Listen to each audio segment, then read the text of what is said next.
Price Lord, welcome to Shine International Community. இயேசு கிறிஸ்துவின் நாமத்தில் உங்களுக்கு என்னுடைய வாழ்த்துதல்களையும் ஸ்தோத்திரங்களையும் தெரிவித்துக் கொள்கிறேன். ஓகே. கடந்த நாட்களில் நம்ம வந்து கர்த்தருடைய நன்மையை குறித்து, கர்த்தருடைய கிருபைகளை குறித்து, மெயினா நிரம்பி வழியும் பாத்திரங்களை குறித்து நம்ம வந்து தியானித்துக் கொண்டிருக்கிறோம். அந்த விதத்தில் இன்றைக்கு ஒரு முக்கியமான வேதத்தில் இருக்கிற ஒரு கதாபாத்திரத்தை குறித்து நம்ம தியானிக்க போகிறோம். இவரோட லைஃப்ல பாத்திரம் நிரம்பி வழிந்ததா, இல்லை எந்த விதமா இவர் ஆசீர்வதிக்கப்பட்டாரு, எதன் நிமித்தம் ஆசீர்வதிக்கப்பட்டாரு. ஸோ இது போன்ற வேதத்தின் கதாபாத்திரங்களை நாம் தியானிக்கும் போது என்ன கற்றுக்கொள்ளலாம் அப்படின்னா, அவர்களுக்கு செய்த தேவன் நமக்கும் எப்படி செய்ய போறாரு, நம்ம என்ன பண்ணா இது போன்ற ஆசீர்வாதங்களை வந்து டேப் பண்ணி பெற்றுக்கொள்ளலாம் அப்படின்ற காரியங்களை நம்ம கற்றுக்கொள்ளலாம். 2 சாமுவேல் 6ஆம் அதிகாரம் எடுத்துக்கொள்ளலாம். வேதம் இருக்கிறவர்கள் 2 சாமுவேல் 6ஆம் அதிகாரம். யாராவது ஒருத்தர் படிக்கிறீங்களா?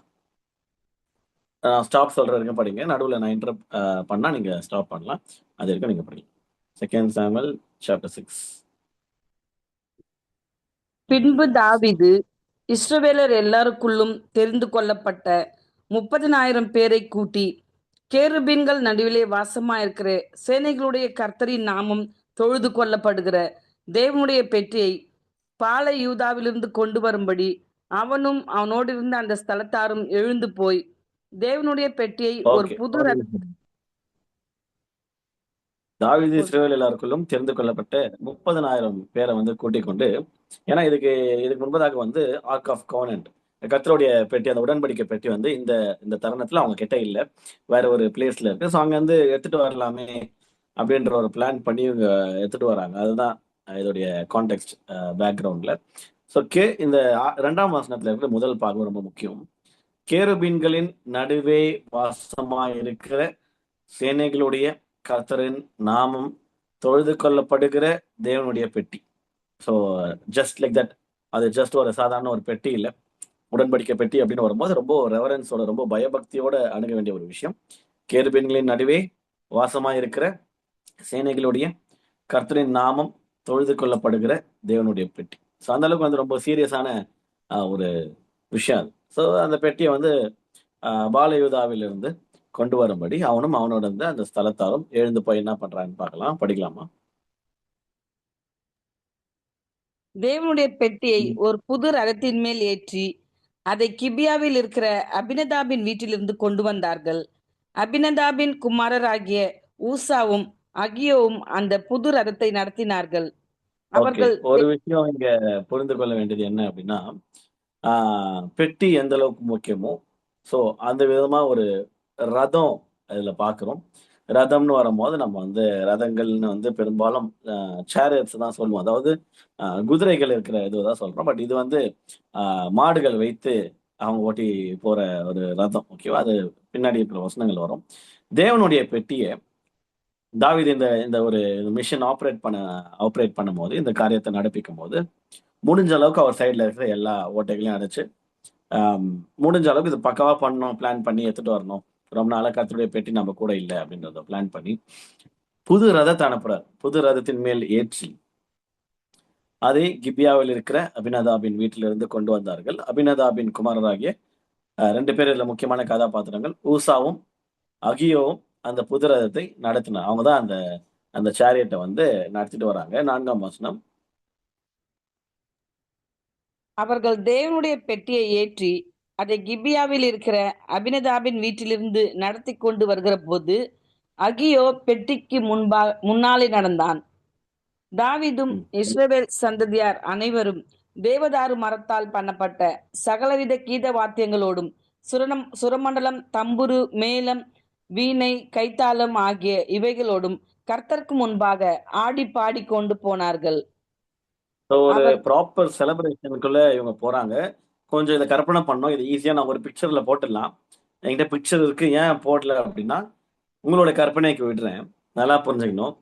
கர்த்தருடைய பெட்டி, அந்த உடன்படிக்கை பெட்டி, புது ரதம், 2 மாடுகள். ஓகே, 2 பேர் வந்து மெயினான, அதுக்கு காவல் மாதிரி அப்படி வச்சுக்கலாம். இல்லை அதை வழிநடத்தி அந்த மாடை ஓட்டுறதுக்கு ஆள் வேணும் இல்லையா? ஸோ அதை லீட் பண்ணிட்டு போற 2 பேர் யாரு? 2 பேர் படிச்சோம் இல்லையா? அதுக்கு அகியோ வந்து பெட்டிக்கு முன்னாடி ஊசா, அகியோ. ஓகேவா? 2 கேரக்டர்ஸ். இதுல வந்து ஆஹ், 4ஆம் வசனத்துல நம்ம படிச்சோம். வீட்டுல இருந்து நடத்தி கொண்டு வருகிற போது அகியோ பெட்டிக்கு முன்னாலே நடந்தான். ஓகே, ஸோ ஒரு கேரக்டர் வந்து கிட்டத்தட்ட அந்த மாடுகள் இருக்கிற இடத்துல அந்த முன்னாடி பெட்டிக்கு முன்பதாக நடந்து போறாரு. 5ஆம் வசனம் நம்ம பார்த்தோம். தாவீதும் இஸ்ரவேல் சந்ததியார் அனைவரும் தேவ தேவதாரு மரத்தால் பண்ணப்பட்ட சகலவித கீத வாக்கியங்களோடும். ஸோ ஒரு மரம் உட்பட ஸ்பெசிஃபிக்கா இங்க மென்ஷன் பண்ணப்பட்டிருக்குன்னா, இதோடைய கான்டெக்ட் சீரியஸ்னஸ், தாவீது எந்த விதத்துல இந்த காரியத்தை அணுகிறாருன்றது நம்ம பார்க்கிறோம். நல்லா புரிஞ்சுக்கணும். நம்ம தியானித்து வருகிற 23ஆம் சங்கீதமும் ஒரு சங்கீதம், அது ஒரு பாடல். அது எழுதியவரும் தாவீது. அவர் துதித்துக் கொண்டிருந்தார். அது அதோட வடிவம் தான் அந்த 23rd சாம்ஸ். இங்கேயும் தாவீது ஆராதிக்கிறாரு, தாவீது துதிக்கிறாரு. தாவீது எந்த இன்ஸ்ட்ருமெண்ட் எந்த மரத்துல செய்யணும்ன்ற ஸ்பெசிபிகேஷனோட அவர் வந்து பிளான் பண்றாரு. நல்லா புரிஞ்சுக்கணும். தாவீதும் இஸ்ரவேல் சந்ததியார் அனைவரும் தேவதாரு மரத்தால் பண்ணப்பட்ட சகலவித கீத வாக்கியங்களோடும், மியூசிக் இன்ஸ்ட்ருமெண்ட்ஸ் இருக்காங்க, சுரமண்டலம், தம்புரு, மேளம், வீணை, கைத்தாளம் நிறைய இருக்கு. அதுல வந்து இதெல்லாம் ஸ்பெசிஃபிக்கா மென்ஷன் பண்ணப்பட்டிருக்கு. ஆகிய இவைகளோடும் கர்த்தருக்கு முன்பாக ஆடி பாடி கொண்டு போனார்கள். So there was celebration. தேவனுடைய நாம மகிமைக்கு என்று உடன்படிக்கை பெட்டி அப்படியே அங்க மூவ் ஆயிட்டே போகுது. ஒரு பக்கம் வந்து இன்ஸ்ட்ருமெண்ட்ஸ் பயங்கர, இத்தனை இன்ஸ்ட்ருமெண்ட்ஸ் வந்தா ரொம்ப லவுடா இருக்கும். ஒரு ட்ரம்ஸ், ஒரு கீபோர்டு வந்தாலே, ஒரு கிட்டார் வந்தாலே, ஒரு வீணை வந்தாலே லவுடா இருக்கும். பட் அத்தனை ஆயிரக்கணக்கான மியூசிஷியன்ஸ் வந்து இருப்பாங்க. அவங்களுடைய ஃபார்மேட்டே அந்த லேவியர்கள் வந்து அந்த அளவுக்கு அதை செலிப்ரேட் பண்ணுவாங்க. டேவிட் எங்கெல்லாம் இருக்கிறாரோ அங்கெல்லாம் ப்ரைஸ் அண்ட் டான்சிங் வந்து எப்பவுமே இருக்கும். ஏன்னா அவருடைய வே ஆஃப் ஹானரிங் காட், கர்த்தரை அவர் வந்து துதிச்ச விதம் அந்த மாதிரி.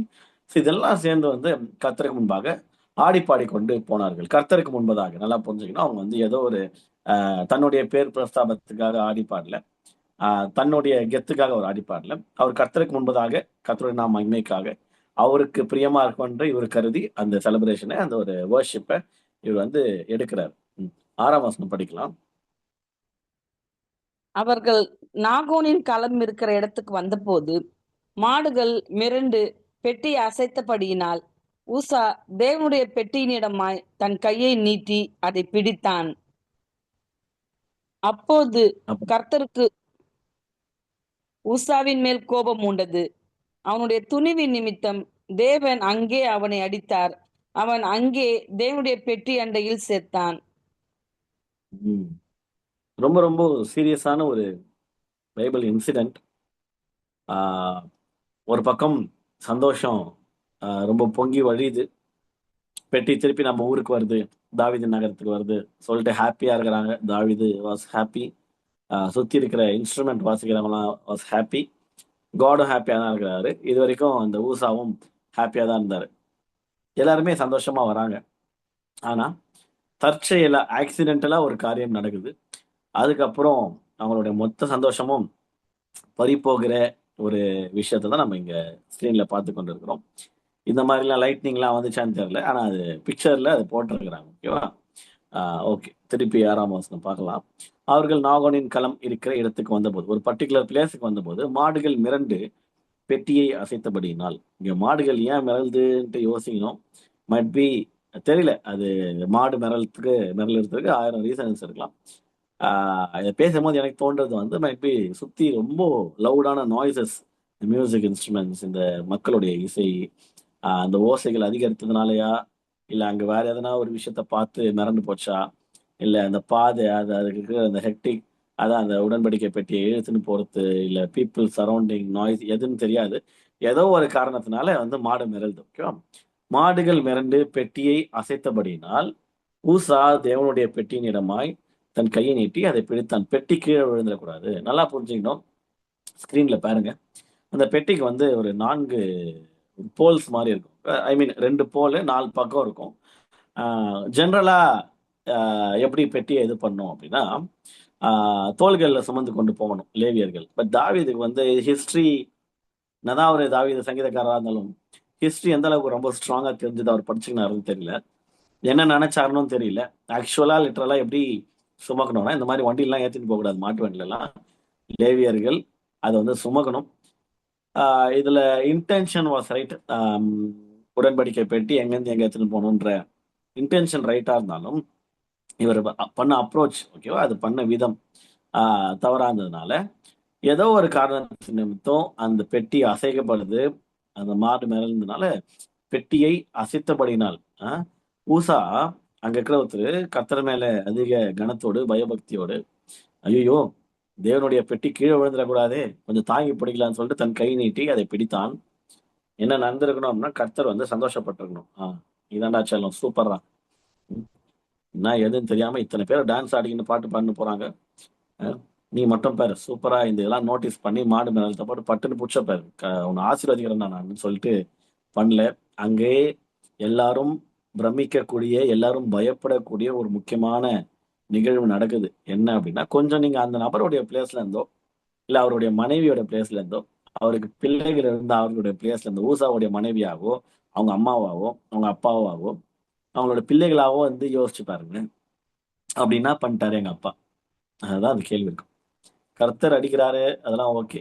ஒரு நபர் பாவம் பண்ணி, அக்கிரமம் பண்ணி, மீறுதல் பண்ணி, கர்த்தரிடமிருந்து தண்டனை அனுபவித்தால் மனசு ஏத்துக்கும்.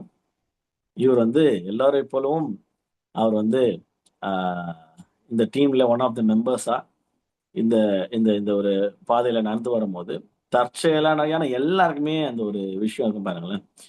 டக்குன்னு ஒரு ஒரு விஷயம் தவறுனாலோ, டக்குன்னு ஒருத்தர் விழுற மாதிரி இருந்தாலோ, டக்குன்னு ஒரு முக்கியமான ஒரு விஷயம், ஒரு பொருள் வந்து கீழே விழுற மாதிரி இருந்தா, இன்ஸ்டிங்க்ட், நம்மளோட இன்ஸ்டிங் டக்குன்னு ஒரு ஃப்ராக்ஷன் ஆஃப் செகண்ட்ல அதை பிடிக்க தான் தோணும்.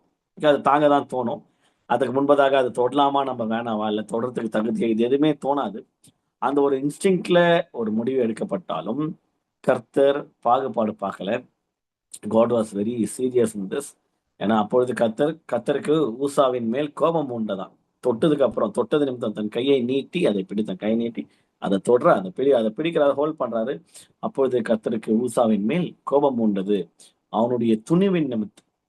இங்க துணிவு வந்து நிறைய நேரங்கள்ல வந்து ரொம்ப நல்லது.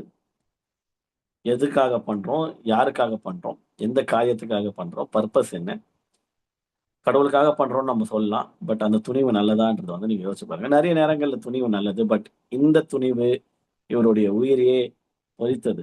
காட்ஸ் ஆங்கருக்கு one of the reason, only reason might be, அவனுடைய துணிவின் நிமித்தம் தேவன் அவன் தேவன் அங்கே அவனை அடித்தார். தேவன் அடிப்பாரா அப்படின்னு கேட்டா அடிச்சிருக்கிறாரு. பழைய ஏற்பாடுல நம்ம இந்த வசனத்தின் அடிப்படையில பார்க்கிறோம். இவர் ரொம்ப அவ்வளவு பொல்லாத மனுஷனும் கிடையாது. இவர் கோலியாத்து கிடையாது. இவர் வந்து சவுல் கிடையாது. இவர் வந்து இந்த சோ கால்டு இந்த வில்லன் கேரக்டர்ஸ்ல யாருமே கிடையாது. எனக்கு இவர் ருசி யோசிச்சு பார்த்தா இதை தியானிக்கும் போது ரொம்ப பரிதாபமா இருந்துச்சு. பை ஆக்சிடென்ட், நல்ல மனுஷன் ஒரு ஆக்சிடென்ட்ல இறந்து போறாருல, அது போல ஒரு ஒரு தற்செயலா நடக்கிற ஒரு விஷயம் தான். ஆனாலுமே இதுல இருந்து நம்ம சில காரியங்கள் வந்து கற்றுக்கொள்ள போகிறோம். துணிவு தேவன் அங்கே அவனை அடித்தார். அவன் அங்கே தேவனுடைய பெட்டி அண்டையில் செத்தான். இது நம்ம யோசிக்கும் போதே ஒரு மாதிரி திகிலும் இருளும் சூழ்ந்து போகுது. இதை பத்தி யோசிக்கும் போதே லிட்டரலா இதை ஃபர்ஸ்ட் அப்படியே பாஸ் அவுட் பண்ணிட்டு போயிட்டுனா ஒரு மேட்டராகவே இது தெரியாது. கொஞ்சம் நிறுத்தி எப்படி இருந்திருக்கும், எல்லாரும் ஒரு கம்பலா ஜாலியா சிரிச்சுட்டு வரும்போது சடனா ஒருத்தர் ஸ்பாட் அவுட் ஆகுறாரு. அதுவும் அதுவும் கர்த்தருடைய கோபத்தின் நிமித்தம் போது சுத்தி இருக்கிற மக்கள் எந்த அளவுக்கு பாதிக்கப்பட்டிருப்பாங்கன்னு கொஞ்சம் யோசிச்சு பாருங்க. மெயினா இவருடைய ஃபேமிலி, ஒரு ஃபேமிலி மெம்பர்ஸ் யாருன்னா கூட இருந்தாங்கன்னா எப்படி அஃபெக்ட் ஆயிருப்பாங்க யோசிச்சு பாருங்க. அப்பொழுது கர்த்தர் ஊசாவை அடித்தது நிமித்தம் 8ஆம் வசனம், தாவீது விசனப்பட்டு அந்த ஸ்தலத்திற்கு இந்நாள் மட்டும் வழங்கி வருகிற பேரேஸ் ஊசா என்று பெயரிட்டான். ஸோ தாவீது வந்து விசனப்படுறாரு. ஏன்னா எவ்ரி ஒன் வாஸ் க்ளூலெஸ். மாடு ஏன் மிரளணும், இவரு தொட்டா என்ன பிரச்சனை, இது மாதிரி எந்த விதமான ஒரு ஒரு ஒரு நாலேஜும் இல்லாம அவனை சுத்தி இருக்கிறவங்களாம் எப்படின்னு தெரியாது. பட் தாவீது வந்து அவருக்கு ஒரு வசனம் உண்டாயிடுச்சு. அந்த இடத்துக்கே அவர் ஞாபகமா பேரே சூசான்னு வந்து பேரேடுறாங்க. ஓகேவா? தாவீது அன்றைய தினம் கர்த்தருக்கு பயந்து, ஸோ இதுக்கு முன்பதாக தாவீது கர்த்தருக்கு பயப்படல, ஆனா பயந்தாரு. பட் இந்த அளவுக்கு காட் வந்து கொஞ்சம் டெரரா ஹேண்டில் பண்ணுவார்னு மைட் பி இந்த தருணத்தில் தாவீதுக்கு தெரியாமல் இருக்கலாம். அல்லது அவருக்கு இந்த அளவுக்கு இந்த எக்ஸ்ட்ரீமுக்கு போவோம் இந்த மாதிரி ஒரு நிகழ்வு அப்படின்னு ஒரு நாலேஜ் இல்லாம இருக்கலாம். கர்த்தரை பத்தி நல்லா அறிந்த இதயத்துக்கு ஏற்றவராகிய தாவீதாக அவர் இருந்தாலும் கர்த்தருடைய குட்னஸ் மட்டுமே அவருக்கு தெரியுது. அவருடைய ஸ்ட்ரிக்ட்னஸ் தெரியாத காரணத்தினால இருக்கலாம். ஏதோ ஒண்ணு. பட் அன்றைய தினம் தாவீது கர்த்தருக்கு பயந்தாரு. இது வந்து பாசிட்டிவான ஒரு பயம் இல்ல. பயபக்தி அந்த பயம் இல்ல. ஆக்சுவலா நிஜமாவே பயம். ஏன்னா கண்ணு முன்னாடி ஒரு மரணம். ஒரு ஒரு உடன்படிக்கைப்படி அப்படி தொட்டது நிமித்தம் தொட்டா கெட்ட, தொட்ட கெட்டன்றாங்களே, அந்த மாதிரி தொட்டது நிமித்தம் அவருடைய உயிரே போகுதுன்னா, கொஞ்சம் சுத்தி இருக்கிறவங்களுடைய அந்த மனநிலையை யோசிச்சு பாருங்க. தாவீது அன்றைய தினம் கர்த்தருக்கு பயந்து, கர்த்தருடைய பெட்டி என்னிடத்தில் வருவது எப்படி என்று சொல்லி, அதை தன்னிடத்தில் தாவீதின் நகரத்தில் கொண்டு வர மனதில்லாமல், கித்தியனாகிய ஓபேத் ஏதோமின் வீட்டிலே கொண்டு போய் வைத்தான்.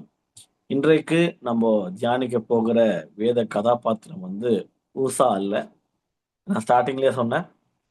கர்த்தருடைய ஆசீர்வாதத்தை பத்தி தான் நம்ம பார்க்க போறோம். இது வந்து தற்செயலா நடந்த ஒரு இன்சிடென்ட். அண்ட் ஒரு விஷயம் புரிஞ்சுக்கணும். 2 கேரக்டர்ஸ் நம்ம பார்க்குறோம். ஊசா பார்க்குறோம். தாவீது இதுல one of the main character. But இன்றைக்குடைய ஹீரோ, நம்மளுடைய மெசேஜோடைய ஹீரோ யாரு அப்படின்னா, அவர் முக்கிய கதாபாத்திரம் யாருன்னா, ஓபேத் ஏதோம். இந்த பேர் உங்களுக்கு தெரியலன்னா நல்லா மைண்ட்ல ஏத்திக்கோங்க. நல்லா உங்களுடைய இதய பலகையில எழுதிக்கோங்க. ரொம்ப ரொம்ப முக்கியமான ஒரு வேதத்துல இருக்கிற ஒரு கதாபாத்திரம். எஸ்பெஷலா சங்கீதம் 23:5 நம்ம தியானிச்ச மாதிரி ஆஹ் நிரம்பி வழியும் பாத்திரம் அதற்கு கொஞ்சம் சொந்தக்காரரா இவர் மாற போறாரு. இவரும் இந்த டீம்ல ஒன் ஆஃப் த மியூசிஷியன்ஸா இருந்திருக்கலாம் அப்படின்னு சொல்லிட்டு சொல்றாங்க. ஏன்னா அதுக்கப்புறம் இருக்கிற வசனங்கள் வந்து ஒரு இன்ஸ்ட்ருமெண்ட் வாசிக்கிறாரு. He was a gatekeeper அப்படின்ற மாதிரிலாம் இருக்குது. நிறைய பேர் வந்து அவர் லேவி கோத்திரம் தான் அப்படின்ற மாதிரியே சொல்றாங்க. பட் இதுக்கெல்லாம் டீடைலிங் போறதுக்கு முன்பதாக அடுத்து என்ன நடக்குது பார்க்கலாம். கொஞ்சம் இப்ப புரிஞ்சுக்கோங்க. நீங்க வந்து இப்ப நீங்க தான் ஓபேத் ஏதோம். ஓகேவா? ஒரு விஷயம் நல்லா புரிஞ்சுக்கணும். ஓகே, இப்ப நான் தான் ஓபேத் ஏதோம் அப்படின்னு வச்சுக்கோங்க. ஒரு ஒரு ஃபியூ மினிட்ஸ் முன்னாடி தான் கண் எதிர்க்க இந்த உடன்படிக்கை பெட்டியை தற்செயலாக அதை போய் தாங்கி பிடிக்கலாம் கீழே விழுந்த போது, தேவதூஷணம் ஆயிட போது, தேவனுடைய நாமம் அசிங்கப்படுற போது, மத்தவங்க முன்னாடி பெட்டி கீழே விழுந்துச்சு. எத்தனை வாரத்துக்கு கூட இவங்களுக்கு சரியா ஒரு பொறுப்பு இல்லையன்ற மாதிரிலாம் ஆயிடக்கூடாது. தொட போன ஒருத்தர் இறந்து போறாரு. கர்த்தர் அடித்தார்னு வேத வேத வசனம் சொல்லுது. சடனா பார்த்தா தாவீது பயந்துடுறாரு. தாவீது பயந்து என்ன பண்றாரு, அங்க இருக்கிற யாருடைய வீடு கிட்டயும் அந்த இப்ப எங்க மைட் பி இந்த பிக்சரின் அடிப்படையில பார்க்கும்போது கற்பனையா சொல்றேன். இங்க மேல ஒரு வீடு இருக்குது இல்லையா? மேல அப்படியே பார்த்தா ஒரு ஒரு பட்டணம் மாதிரி இருக்குது. வீடா கூட இருக்கலாம். இதெல்லாம் கற்பனை. இந்த வீடு இது வீடு யாருதுப்பா? ஐயா அது ஓபேத் யாதவ்தியா? அங்க எத்தனை போய் பெட்டி எனக்கு எப்படி இருந்திருக்கும் பாருங்க. நான் தான் எப்படி யோசிச்சிருப்பேன்னா, இந்த பெட்டி வந்தா எனக்கு பெட்டி ரெடி பண்ணணும் சீக்கிரம் அப்படின்ற மாதிரி. ஏன்னா இப்பதான் ஒருத்தருக்கு பெட்டி ரெடி பண்ணி அடக்கம் பண்றதுக்கு எத்தனை பேர் இருப்பாங்க. ஏன்னா இந்த பெட்டியை எப்படி ஹேண்டில் பண்றதுன்னு இவங்களுக்கு தெரியல. இவர்கள் வந்து மோசே காலகட்டத்துல வாழல. ஸோ அதுக்கப்புறம் எந்த அளவுக்கு இந்த உடன்படிக்கை பெட்டியை எப்படி கேரி பண்ணணும், யார் கேரி பண்ணணும், இதை குறிச்சான ஸ்பெசிஃபிகேஷன்ஸ் எந்த அளவுக்கு இவங்களுக்கு பை நாலேஜ் பை வேர்டு வந்து போச்சுன்னு தெரியாது. போயிருந்தா மாட்டு வண்டியில் ஏற்றி வந்திருக்க மாட்டாங்க. இங்க ப்ராப்ளமே இந்த இது சொல்லாமான்னு தெரியல. இருந்தாலும் கற்பனையா யோசிச்சு பார்க்கும் போது ஒன் ஆஃப் த முக்கிய இவருடைய ஊசாவுடைய சாவுக்கு முக்கியமான காரணம் தாவீது தான். ஏன் இதை சொல்றேன் அப்படின்னா, இதுக்கப்புறம் தாவீது அடுத்த வசனங்கள்ல வந்து ஒரு சில சேஞ்சஸ் எடுத்துன்னு வருவாரு. ஏன்பா இதை கொஞ்சம் ஃபர்ஸ்டே பைபிளை ஒழுங்கா படிச்சு, பைபிள்னா அந்த 5 ஆகமங்கள் இல்லையா, மோசேவுடைய நியாயப்பிரமாண புஸ்தகங்கள், அதுல ஸ்பெசிபிக்கா அதெல்லாம் நம்ம டீட்டெயிலிங் போக போறது இல்லை. ஓகேவா? ஸ்பெசிபிக்கா உடன்படிக்கை பெட்டி எப்படி செய்யணும், செஞ்சதுக்கு அப்புறம் எப்படி தூக்கணும், யார் தூக்கணும், எந்த கோத்திரம் தூக்கணும், எந்த டீம் அதுல தூக்கணும், எப்படி அதை ஹானரபிளா நடத்தணும் போன்ற எல்லா ஸ்பெசிபிகேஷனும் ஆல்ரெடி எழுதப்பட்டிருக்குது. அது நியாயப்பிரமாணத்தின் காலம். ஆல்ரெடி அது வந்து ரொம்ப ஸ்ட்ராங்கா எழுதப்பட்டாலும், தாவீது என்னதான் ஃபயரா கர்த்தருடைய இதயத்துக்கு ஏற்றவரா இருந்தாலும், தாவீதுக்கு வேத வசனங்கள் நியாயப்பிரமாணங்கள் பரிபூர்ணமா தெரியவில்லை என்றால், தாவீதா இருந்தாலும் தாவீதின் நிமித்தமும் மரணம் நேரிடக்கூடும். 100% டேவிட் தான் இது காரணம் நான் சொல்ல வரல. David was unaware of this. ஓகேவா? தாவீதோட நான் ஸ்டார்டிங்ல சொன்ன இன்டென்ஷன் ரைட்டு.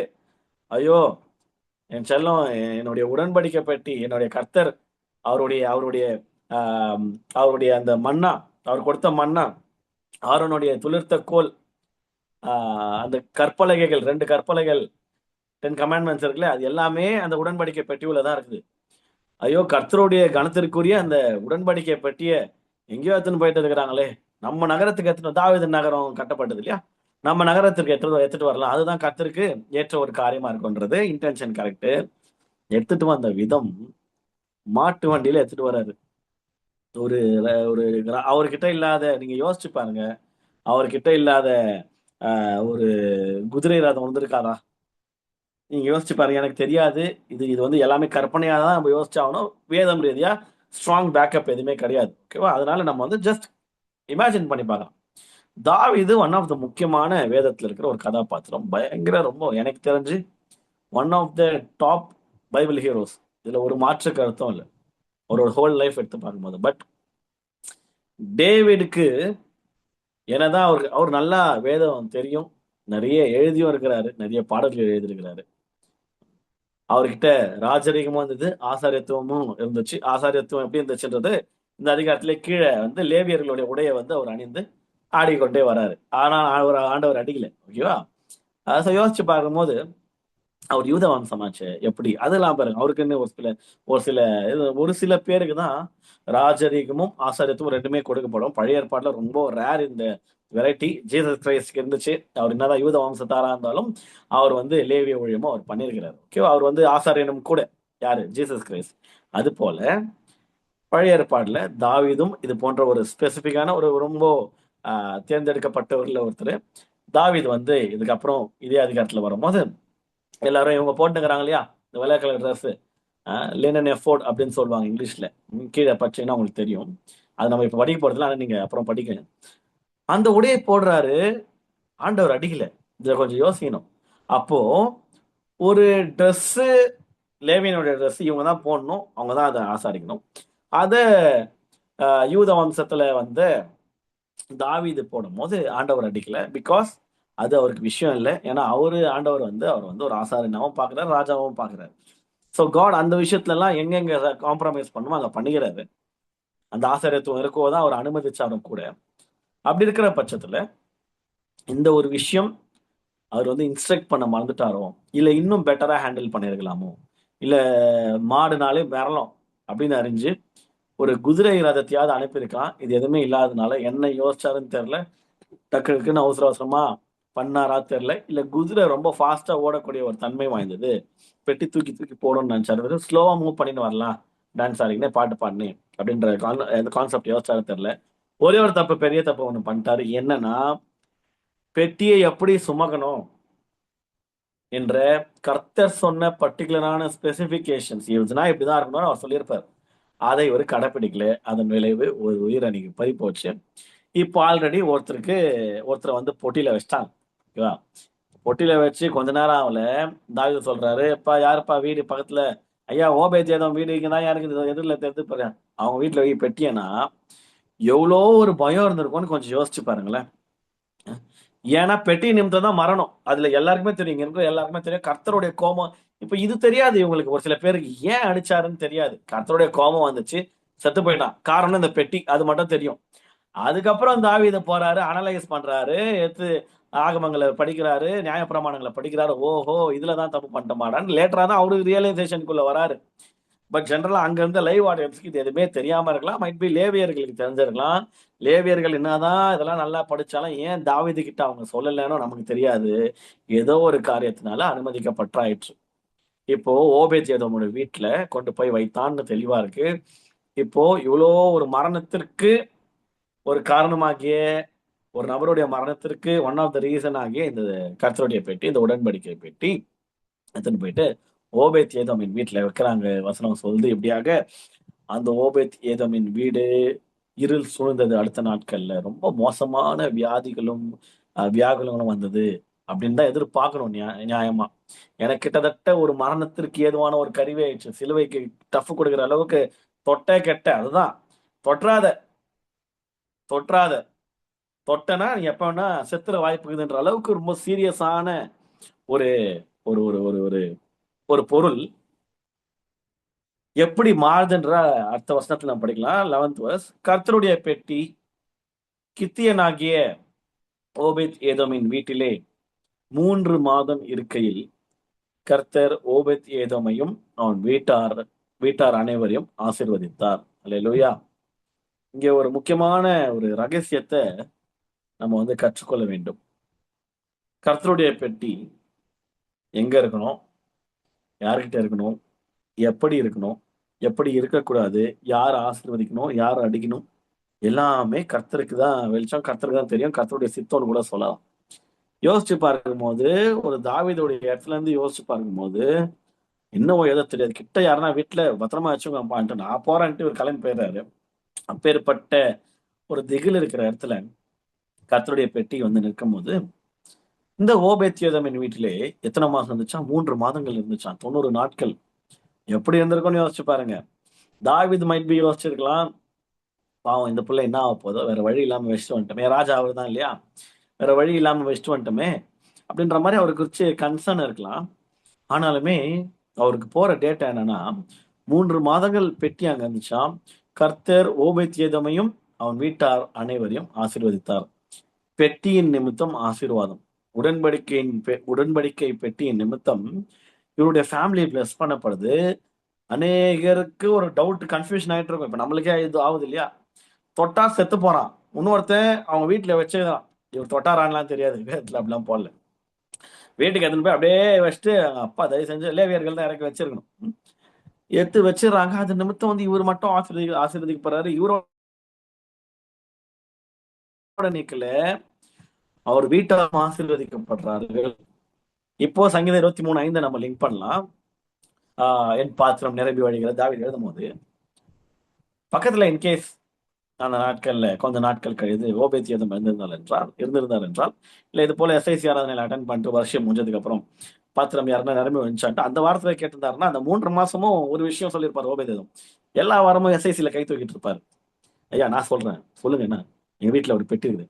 அப்புறம் அது நிமித்தம் நான் ஆசீர்வதிக்கப்படுறேன். எப்படி இருக்குது கேட்கவே பாருங்களேன். நீங்க சொல்லுங்க. எங்க வீட்ல ஒரு பெட்டி இருக்குது. அது நிமித்தம் நான் ஆசீர்வதிக்கப்படுறேன். அது என்ன பெட்டி நம்ம அப்புறம் பார்க்கலாம். எங்க வீட்ல ஒரு பெட்டி இருக்கு. அது நிமித்தம் நான் ஆசீர்வதிக்கப்படுகிறேன். முதல் வார சாட்சி. அடுத்த வாரம் 7 நாட்கள் கழித்து, ஐயா எங்க வீட்ல ஒரு பெட்டி இருக்குது. அது நிமித்தம் என் வைஃப் ஆசீர்வதிக்கப்பட்டாங்க. சூப்பர். அடுத்து, ஐயா எங்க வீட்ல ஒரு பெட்டி இருக்குது. அது நிமித்தம் என் பசங்களும் ஆசீர்வதிக்கப்படுறாங்க. வெரி குட்பா. உட்காரு. அடுத்த வாரம், ஐயா எங்க வீட்ல ஒரு பெட்டி இருக்குது. அது நிமித்தம் என் பிள்ளைங்களும் ஆசீர்வதிக்கப்படுது. Very good. அடுத்த வாரம், ஐயா எங்க வீட்ல ஒரு பெட்டி இருக்குது. எங்க அப்பா அம்மாலாம் ஆசீர்வதிக்கப்படுறாங்க. அது நிமித்தம். Very good. சூப்பர். ஐயா எங்க வீட்ல ஒரு பெட்டி இருக்குது. ஆடு மாடு இல்லு எல்லாமே ஆசீர்வதிக்கப்படுது. Very good. சூப்பர். ஐயா எங்க வீட்ல ஒரு பெட்டி இருக்குது. அது நிமித்தம் என் வீடே வேற லெவல் ஆயிடுச்சா. Very good. சூப்பர். ஐயா எங்க வீட்ல ஒரு பெட்டி இருக்கு. அது நிமித்தம் எல்லாருமே வயித்தெரிச்சல் பண்ற அளவுக்கு என்ன ஆண்டவர் ஆசீர்வதிக்கிறாருயா. அப்படின்னா தான்ப்பா பெட்டி, கர்த்தருடைய பெட்டிப்பா. ஏன்பா ஒருத்தன் தொட்டு நிமிடம் செத்து போயிட்டானே அந்த பெட்டியா? அதே பெட்டி தான்ப்பா. அது எப்படி தொட்டா ஒருத்தன் செத்து போறான்? அதே பெட்டி எடுத்துன்னு வந்து ஒரு வீட்ல வச்சா, அதன் நிமித்தம் அந்த வீட்டாரும் அதான் ஓபேத்யேதோமையும் அவன் வீட்டாரும் ஆசீர்வதிக்கப்படுறாரு. இது என்ன கான்செப்ட்? மரணத்திற்கும் ஒரு பெட்டி காரணம், ஆசீர்வாதத்துக்கும் ஒரு பெட்டி காரணம். கொஞ்சம் யோசிச்சு பாருங்க. ஒரு நபர் மரிக்கிறதற்கும் அந்த பெட்டி தான் காரணம். ஆக்சுவலா அவர் தான் காரணம். தவறான ஆலோசனை இல்லாம அதை வந்து தொட்டாரு. பட் ஒன் ஆஃப் த ஒரு மீடியமா அந்த பெட்டி வந்து பயன்படுத்தப்படுது மரணத்திற்கு. ஆசீர்வாதத்துக்கும் அந்த பெட்டி தான் காரணம். அப்ப இந்த பெட்டியில ஏதோ ஒரு விஷயம் இருக்கு. அல்லேலூயா. ஓகே. கர்த்தருடைய பெட்டி கித்தியனாகிய ஓபேத்யேதோமின் வீட்டிலே 3 மாதம் இருக்கையில் இந்த மாதிரி வந்து நிறைய சாட்சிகள் சொல்லியிருப்பாரு நான் நம்புறேன். கர்த்தர் ஓபேத்யேதோமையும் அவன் வீட்டார் அனைவரையும் ஆசீர்வதித்தார். 12ஆம் வசனம். தேவனுடைய பெட்டியின் நிமித்தம் கர்த்தர் ஓபேத்யேதோமின் வீட்டையும் அவனுக்கு உண்டான எல்லாவற்றையும் ஆசீர்வதித்தார். புரியுதுங்களா? தேவனுடைய பெட்டியின் நிமித்தம் ஒன்லி ரீசன். ஓபேத்யேதோம் உத்தமரா? தெரியாது. ஓபேத்யேதோம் பரிசுத்தவானா? தெரியாது. ஓபேத்யேதோம் நல்லவரா? தெரியாது. ஐ மீன் ஸ்பெசிபிக் மென்ஷன்ஸ் இல்லைன்னு சொல்ல வரேன். அவர் நல்லவரா இருக்கலாம், வல்லவரா இருக்கலாம். அது நமக்கு தெரியாது. ஆனா வேர்ட் மென்ஷன் என்ன பண்ணிருக்கு அப்படின்னா, தேவனுடைய பெட்டியின் நிமித்தம் ஆசீர்வாதம். ஓகேவா? ஓபேத்யேதோமுடைய கேரக்டர் மென்ஷன் பண்ணப்படல. ஊசாவை விட ஒரு நல்லவர்னு எங்கேயுமே சொல்லல. ஓபேத்யேதோம் எப்பேற்பட்ட ஒரு மனிதன், என்ன பண்ணிட்டு இருந்தாரு, என்ன தொழில் எதுவுமே தெரியாது. ஓகேவா? பட் இந்த டீம்ல இருக்கிறாரு. டான்ஸ் ஆடின ஒரு குழு வந்துச்சு இல்லையா, இசை வாசித்து கொண்டு அந்த டீம்ல தான் இருக்கிறாரு. ஹி வாஸ் அ லீவைட் அப்படின்னு சொல்றாங்க. அவர் லேவியனா இருக்கலாம்ட்டு ஸ்காலர்ஸ் கன்சிடர் பண்றாங்க. சிலர் வந்து அவர் லேவியன்லாம் கிடையாது, அவர் வந்து மத்த மத்த குலத்துல, ஐ மீன் அந்த மத்த கோத்திரத்துல இருக்க ஒன் ஆஃப் த மெம்பர் தான். அவர் வீடு பக்கத்துல இருந்ததுனால அங்க போட்டு கூட வச்சிட்டாங்க அப்படின்ற மாதிரி சொல்றாங்க. அது டிபேட்டபிளான ஒரு டாபிக் தான். அதுக்குள்ள நம்ம போவேணாம். ஏன்னா ஓபேத்யேதோம் என்பது அந்த நாட்கள்ல வாழ்ந்த அந்த ஊர்ல ரொம்ப காமனான ஒரு பேரா. நிறைய பேருக்கு ஓபேத்ஏதோம் இருக்கும். பைபிள்ல நிறைய இடங்கள்ல ஓபேத்ஏதோம் வருது. எந்த ஓபேத்ஏதோம்? லேவியன். ஒரு ஓபேத்ஏதோம் லேவியன் தான் இந்த டீம்ல இருக்கிறாரு. அவர் தான் இவரா, அவர் வீட்டுல தான் வச்சாங்களா, நம்மளுக்கு வந்து ஸ்ட்ராங் எவிடன்ஸ் இல்லாத காரணத்தினால அவரை குறிச்சு டீட்டெயிலிங் போக வேணாம். பட் அவர் யாரா இருந்தாலும் சரித்திரம் ஒண்ணு சொல்லுது, இந்த ஓபேத்ஏதோம், எந்த ஓபேத்ஏதோமுடைய வீட்டுல உடன்படிக்கை பெட்டி இருந்துச்சோ அந்த ஓபேத்ஏதோம் பயங்கரமாக ஆசீர்வதிக்கப்படுறார். காரணம், அவர் ரொம்ப நல்லவர் சார், அவர் ரொம்ப வல்லவர் சார், அவர் பயங்கரமான மனுஷன் சார், அந்த மாதிரி ரீசன் சொல்லியிருந்தா நம்மளும் அதை பார்த்து காப்பி வச்சுட்டு இருக்கலாம். அவர் ரொம்ப நல்லவர்னு என்னால ரொம்ப ஸ்ட்ராங்கா சொல்ல முடியும். ஏன் அப்படின்னா, எவ்வளோ ரிஸ்க் இருந்தா இந்த பெட்டியை அவர் அனுமதித்திருப்பார். யோசிச்சு பாருங்க. எந்த அளவுக்கு கர்த்தர் மேலயும் அப்கோர்ஸ் தாவீது மேலயும் மரியாதை இருந்துச்சுன்னா, ஒருத்தன் செத்து போறான், அந்த நாள்லயே இந்த பெட்டி வருது, ஆஹா, யாரா இருந்தாலும் ஒரு பயம், ஒரு திகில் இருந்திருக்கணும். ஏன்னா நாலேஜ் இல்லை இல்லையா, அதை குறிச்சு ஏன் செத்து போனா, அதெல்லாம் அஷ்டார் ஆண்டவருக்கு கோவம், தேவ கோபாக்கினைக்கு ஆளாயிட்டாரு. அந்த பெட்டியை தன்னுடைய வீட்டில் அனுமதித்தது ஒன்றாவது முக்கியமான விஷயம். அப்கோர்ஸ் அந்த காலகட்டத்துல எல்லாம் ராஜா சொன்னா மீறலாம் முடியாது. நானும் அதான் காலில் ஊன்றிருக்க வாய்ப்பு இருக்குது. ஐயா தப்பா நினைச்சுக்காதீங்க, வேற எங்கன்னா எடுத்துன்னு போயிடுங்க தயவு செஞ்சு. இப்பதான் நம்மளால ஒருத்தன் செத்து போனா, நானும் என் குடும்பமும் எப்படியாவது காப்பாற்றப்படணும். என்னையும் என் குடும்பத்தையும் பலியாடாகிடாதீங்க, பலியாகிடாதீங்க. உங்களை காலில் ஊந்து கெஞ்சி கேட்கிறேன், தயவு செஞ்சு இது வேணாம். ஏன்னா இது இந்த பெட்டி எப்படி ஹேண்டில் பண்ணணும், இத என்ன பண்ணணும் எந்த ஐடியாவும் இல்லை. அவன் தெரியாம தான் தொட்டான், மாடு மிரண்டு போது டக்குன்னு பிடிக்கிறாரு, அவுட்டு, ஸ்பாட் அவுட். இப்பேற்பட்ட ஒரு ஒரு ஒரு காரியத்தை, அந்த அளவுக்கு ரிஸ்க் இருக்கு இந்த பெட்டி, தயவு செஞ்சு எங்க வீட்டுல வச்சுக்காதீங்க எல்லாம் இவர் சொல்ல.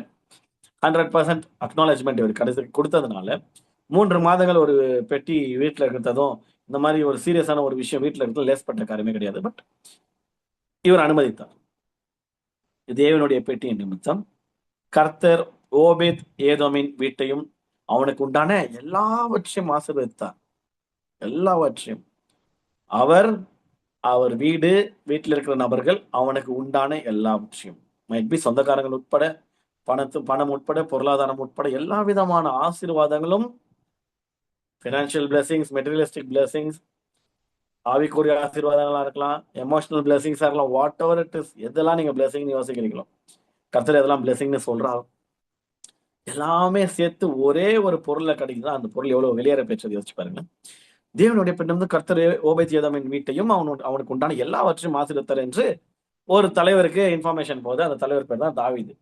தாவீது ராஜாவுக்கு அறிவிக்கப்பட்டது. பாருங்க, தாவீது ராஜா இதை பார்க்கல கண்ணால, ஆனா அவருக்கு வந்து இன்ஃபர்மேஷன் மட்டும் போகுது. ஐயா, அண்ணன் அண்ணன் விஷயம் தெரியுமா, விஷயம் தெரியுமான்னு சொல்றாங்க. தாவீது கிட்ட போயிட்டு, என்னப்பா சொன்னாதான்டா தெரியும் விஷயம்ன்ற மாதிரி கேட்கும் போது சொல்றாங்க, ஐயா ஓபேத்ஏதோம் இருக்கானே, ஓபேத்ஏதோம், அட ஆமா, என்ன அவனும் காலி ஆயிட்டானா? இல்லையா, இப்போ பெட்டி 3 மாசம் இருக்குது, பையன் 3 மாசத்துக்கு முன்னாடி இருந்ததை விட 90 டேஸ் முன்னாடி பார்த்து ஓபேத்ஏதோம் விட இப்ப வேற லெவல் ஆயிட்டான். என்னப்பா அப்படி என்னப்பா பண்ணிட்டான்? அவன் ஒண்ணுமே பண்ணலையே, அதனால அதுதான் எங்களுக்கு கன்ஃபியூஷனே. ஒண்ணுமே பண்ணாம எப்படிடா ஒருத்தன் ஆசீர்வதிக்கப்படுவான்? அதுதான் ஏன் தெரியல. பெட்டியை நீங்க என்னைக்கு எடுத்துன்னு போய் அவன் வீட்டுல சேர்த்தீங்களோ அன்னையில இருந்து அவன் வாழ்க்கைய வேற லெவல் ஆயிடுச்சு. அவன் வேற லெவல் உயரத்துக்கு போறான், வேற லெவல் மகிமைக்குள்ள இருக்கிறான், வேற லெவல் மேன்மை அடைகிறான். அவன் ஆசீர்வதிக்கப்பட்டிருக்கிறான், அவன் வீடு ஆசீர்வதிக்கப்பட்டிருக்குது, அவனுடைய தலைமுறை ஆசீர்வதிக்கப்பட்டிருக்குது, அவனுக்கு உண்டான எல்லாவற்றையும் கர்த்தர் ஆசீர்வதிச்சிருக்கிறார் ஐயா அப்படின்ற டேட்டா மட்டும் காதார இந்த நல்ல நற்செய்தி, குளிர்ச்சியான நற்செய்தி வந்து தாவீது ராஜாவுடைய காதுகளுக்கு எட்டியது. தாவீது ராஜாவுக்கு என்ன பண்ணா, அறிவிக்கப்பட்டது. ப்ராப்பர் டேட்டா வந்து அறிவிக்கிறாங்க. தாவீதுக்கு ஒரே குஷி தாங்கல, சந்தோஷமாயிட்டாரு. ஏன்னா கடைசியா இவர் நிமித்தம் நடந்தது ஒரு சாவு. இவருடைய அஃப்கோர்ஸ் கண்டிப்பா இவர் வந்து அந்த மரணத்துக்கு வந்து பொறுப்பேற்று தான் ஆகணும். ப்ராப்பர் இன்ஸ்ட்ரக்ஷன்ஸ் தெரிஞ்சுக்கல, கொடுக்கவும் இல்லை. அப்போ தாவீதுக்கு ஒரு நாலேஜ் வருது. அப்போ பெட்டியில ப்ராப்ளம் இல்லை. ஏன்னா பெட்டி வந்து கர்த்தர் எப்பவுமே ஆசீர்வதிக்கிறவர். ஆமென். ஆசீர்வதிக்கும் தேவன், கர்த்தருடைய ஆசீர்வாதமும் மகிமையும் இருக்கிற அந்த பெட்டி சரியா கையாளது நிமித்தம் தான் மரணமே தவிர கர்த்தர் மரணத்துக்கு காரணம் இல்லை. இவங்க பண்ண ப்ராப்ளம் அதோடைய ரிஃப்ளெக்ஷன் தான். ஓகேவா, காஸ் அண்ட் எஃபெக்ட். ஏன்னா இதை பண்ணக்கூடாதுன்னா பண்ணக்கூடாது, இதனால அதனால பண்ணா காரணம் சொல்ல முடியாது ஆண்டவர்கிட்ட. பண்ணியா இல்லையா, அவுட்டு போ, அவ்வளவுதான். அப்பேற்பட்ட ஒரு காலகட்டத்துல அது ஒரு நியாயப்பிரமாணத்தின் விதி மீறப்பட்டது நிமித்தம் அவர் அடிக்கப்படுறாரு. இன்னொரு பக்கம் விதி சரியா கடைபிடித்தது நிமித்தம் ஒருத்தர் வந்து ஆஸ்வதிக்கப்படுறாரு. கடைப்பிடிக்கிறாங்களோ இல்லையோ அதை மீறாம இருந்தாரு, அதை நிமித்தம் ஆஸ்வதிக்கப்படுறாரு. இந்த ஒரு டேட்டா தாவீது ராஜாவுக்கு அறிவிக்கப்பட்டது. அப்பொழுது தாவீது தேவனுடைய பெட்டியை ஓபத்யேதோமின் வீட்டிலிருந்து தாவீதின் நகரத்துக்கு மகிழ்ச்சியுடனே கொண்டு வந்தான். இங்க தாவீதுக்கு ஒரு ஜாலி ஆயிடுச்சு. என்ன ஜாலி ஆயிடுச்சு அப்படின்னா, ஆஹா, அப்போ தேவனுடைய கோபாக்கினைக்கு இது காரணம் இல்ல, அவனை ஆசீர்வச்சிருக்கிறாரு. இப்ப இவருக்கு என்ன மெயின் விஷயம்னா, தாவீது நகரத்துக்கு வரணும், அப்பதான் இவர் பிளஸ் பண்ண முடியும் அளவுக்கு அதிகமா இவரை போலவே. சோ ஞானமான தாவீது என்ன பண்றாருன்னா, பெட்டியை தூக்கின்னு இது வீட்டுக்கு வந்துட்டாரு. 1 சாமுவேல் 6:13 மேல நீங்க வீட்டுல போய் படிங்க, டைம் இருந்தா அப்படி சொல்லி ஒரு நாளும் இது வரைக்கும் நீங்க படிச்சது கிடையாது எனக்கு தெரியும். இருந்தாலும் தாவீது அதுக்கப்புறம் எப்படி எடுத்துன்னு வராரு அப்படின்றத நான் சுருக்கமா சொல்லிடுறேன், நம்மளுக்கு டைம் இல்லாத காரணம்னால. அடுத்த வாட்டி ஒரு எடுத்துட்டு வராரு, ப்ராப்பர் பிளானிங்கோட.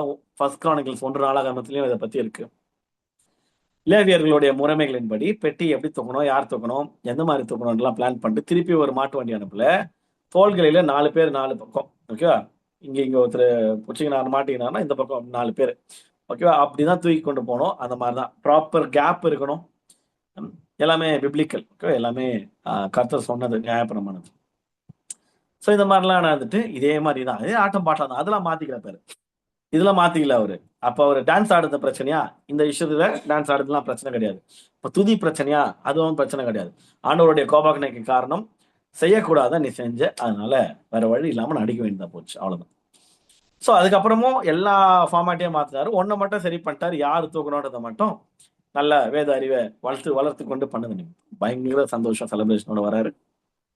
அப்படியே டான்ஸ் ஆடினே வரும்போது அவங்க ஒய்ஃப் பாத்துறாங்க, மேல இருந்து பார்த்து அப்படியே அப்படி ஆடினு கிடக்குறானே ராஜா வந்தேன் அப்படின்னும் போது அதெல்லாம் நமக்கு தெரியும் இல்லையா. அவங்க ஒய்ஃப் பார்த்து அவங்கள அப்படியே மனசுலயே கரைச்சி கொட்டி அந்த மாதிரி காரியெல்லாம் நடக்குது. அதோட அந்த சாப்டர் முடியும்னு நான் நினைக்கிறேன். அதுக்கப்புறம் வந்தாரு, அவரும் ஆஸ்வதிக்கப்பட்டாரு. இது இருக்கட்டும். ஓகே, இங்க நம்ம கற்றுக்கொள்ள வேண்டிய ஒரு விஷயம் என்ன அப்படின்னா, நம்ம கற்றுக்கொள்ள வேண்டிய ஒரு காரியம், ஓபேத்ஏதோம் 3 மாதங்கள் பயங்கரமா ஆசீர்வதிக்கப்படுறாரு. ஒரே காரணம், உடன்படிக்கை பெட்டி. இந்த நாட்கள் பழைய ஏற்பாட்டுல அது உடன்படிக்கை பெட்டி. பெட்டிக்குள்ள என்ன இருந்துச்சு? 3 விஷயம். ஆரோனுடைய துளிர்த்த கோல், மன்னா, அப்புறம் என்னது சொல்லுங்க நீங்க. மன்னா, அப்புறம் கற்பலகைகள். ஓகே, 2 கற்பலகைகள். இது மட்டும் தான் இருந்துச்சு நான் நினைச்சேன். ஆனா இது 3மே இல்ல. இவங்க தூக்கின்னு வந்த அந்த பெட்டியில இது வந்து ஆண்டவர் வைக்கும் போது, மோசையின் நாட்கள்ல ஆசிரியப்பு கூடாரத்துல இருக்கும் போது இதுதான் வைக்கிறாங்க. ஆனா வேதம் ஒரு ஒரு ட்விஸ்ட் அடிக்குது. 1 ராஜாக்கள் 8ஆம் அதிகாரம் 9ஆம் வசனத்துல, இந்த இதுக்கப்புறம் தாவீதுக்கு அப்புறம் இவர் வாழ்றாரு இல்லையா, சாலமன் வாழ்றாரு. அந்த அந்த சர்ச்ல, ஐ மீன் அந்த டெம்பிள்ல வைக்கும் போது, இஸ்ரவேல் புத்திரர் எகிப்து தேசத்திலிருந்து புறப்பட்ட பின் கர்த்தர் அவர்களுடைய உடன்படிக்கை பண்ணுகிற போது, மோசே ஓரேபிலே அந்த பெட்டியிலே வைத்த 2 கற்பலகைகளே அல்லாமல் அதிலே வேறொன்றும் இருந்ததில்லை அப்படின்னு சொல்லிட்டு ஒரு வார்த்தை மென்ஷன் பண்ணப்படுது. அப்போ ஏதோ ஒரு காரணத்தின் நிமித்தம் மன்னா எடுக்கப்பட்டாயிற்று. ஆரோனுடைய துளிர்த்த கோலும் ரிமூவ் பண்ணப்பட்டிருக்குது. இது தனி சப்ஜெக்ட். இதை நீங்க தியானிக்கணும்னா தனியா தியானித்துக்குவாங்க. அது உங்களுடைய பைபிள் நாலேஜை வளர்த்துக்கும். பட் இந்த சப்ஜெக்ட் குறித்து நான் தியானிக்கும் போது எனக்கு கிடைச்ச தகவல் என்ன அப்படின்னா, இந்த சாலமோனுடைய நாட்கள்ல தேவாலயத்துல அந்த பெட்டி வைக்கப்பட்ட அந்த நாட்கள்ல வசனத்தின் அடிப்படையில வேர்ட் ஆஃப் காட் சொல்லுது, அந்த பெட்டியிலே வைத்த 2 கற்பலகைகளே அல்லாமல் அதுல வேற எதுவும் இல்லை. சோ இந்த நாட்கள்ல இந்த உடன்படிக்கை பெட்டிக்குள்ள கற்பலகைகள் மட்டும்தான் இருக்குது. சோ கற்பலகைகள் எதற்கு அடையாளம்? கர்த்தருடைய வார்த்தைக்கு அடையாளம். அல்லேலூயா. புதிய ஏற்பாட்டுல எது உடன்படிக்கை பெட்டி அப்படின்னா, உங்க கைகளில் இருக்கிற வேதாகம் தான். சோ யோசிச்சு பாருங்க, 3 மாதங்கள் இந்த கர்த்தருடைய வார்த்தையை, இந்த இந்த கற்பலகை மட்டும்தான் இருக்குது, அதுக்கு மேல கேருபீம் இருக்கு, அவ்வளவுதான். It was closed.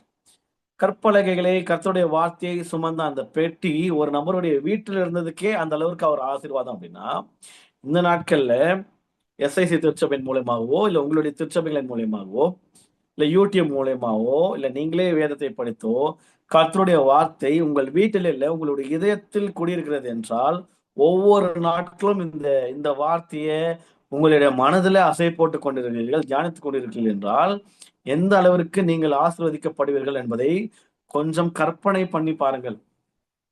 பிரதர் நீங்க சொல்ற மாதிரிலாம் ஆசீர்வதிக்கப்படலையே. படலையேன்னா பெட்டி வீட்டு உள்ளேயே இருக்கணுமே. வீட்டுக்குள்ள இருந்தா தான் ஆசீர்வதிக்கப்படுறது. ஏதாவது எத்தனை பேர் வெளியே வச்சிடறோமே. இந்த வீடு, இந்த இருதயமாகிய வீட்டுக்குள்ள கர்த்தருடைய வசனம் உள்ள போயிட்டு தங்கி தரித்திருக்கணும். வசனம் போது எல்லா கொப்பளிச்சிருது. ஏன்? உள்ள வசனம் வந்த ஸ்பீடுக்கு வேற ஒண்ணு வருது. விதைக்கிறவன் ஒருவன் விதைக்க புறப்பட்டான். அவன் விதைக்கிறான், பட்டுன்னு வந்து காக்கா குருவி தூக்கின்னு போயிடுது. பறவை வந்து தூக்கின்னு போயிடுது. விதைக்கிறவன் ஒருத்தன் வேற விதைக்க புறப்பட்டான், அப்படியே போது டக்குன்னு சூரிய கதிர் வந்து தாக்கு பிடிக்காம ஆகுது. விதைக்கிறவன் ஒருத்தர் விதைக்க புறப்பட்டா டக்குன்னு அவங்க இருக்கிற அப்படியே அந்த அந்த முள்செடிகள் அதோடைய நெருக்கி காலியாக்கிது. நல்ல நிலத்தில் விதைக்கப்பட்ட விதை மாத்திரம்தான் 30, 60, 100 கனி கொடுக்க முடியும், பலன் கொடுக்க முடியும். இன்றைக்கு நீங்க கேட்கலாம், ஐயா சும்மா வீட்டுல வச்சுருக்கிற அந்த ஆசீர்வாதம் எனக்கு ஏன் பிரதர் அந்த மாதிரி இல்லை அப்படின்னா, நான் சொல்றேன் நீங்க வீட்லயாவது வச்சுன்னு இருக்கணுமே. அப்ப பைபிளை வீட்டுல வச்சுக்கணும் ஆசீர்வாதமா? Definitely not. நிறைய இதை பாருங்க, ஏத்திஸ்ட் வீட்டுல பைபிள் இருக்குதுங்க. அப்ப பைபிள் நம்ம தான் அவங்க ஆசீர்வதிக்கப்படுறாங்க? கிடையாது. பைபிள் பிசிக்கல் ஃபார்ம்ல ஏதோ ஒரு புஸ்தகத்தை வீட்டுல வச்சுக்கணும்னாலும் ஆசீர்வாதம் கிடையாது.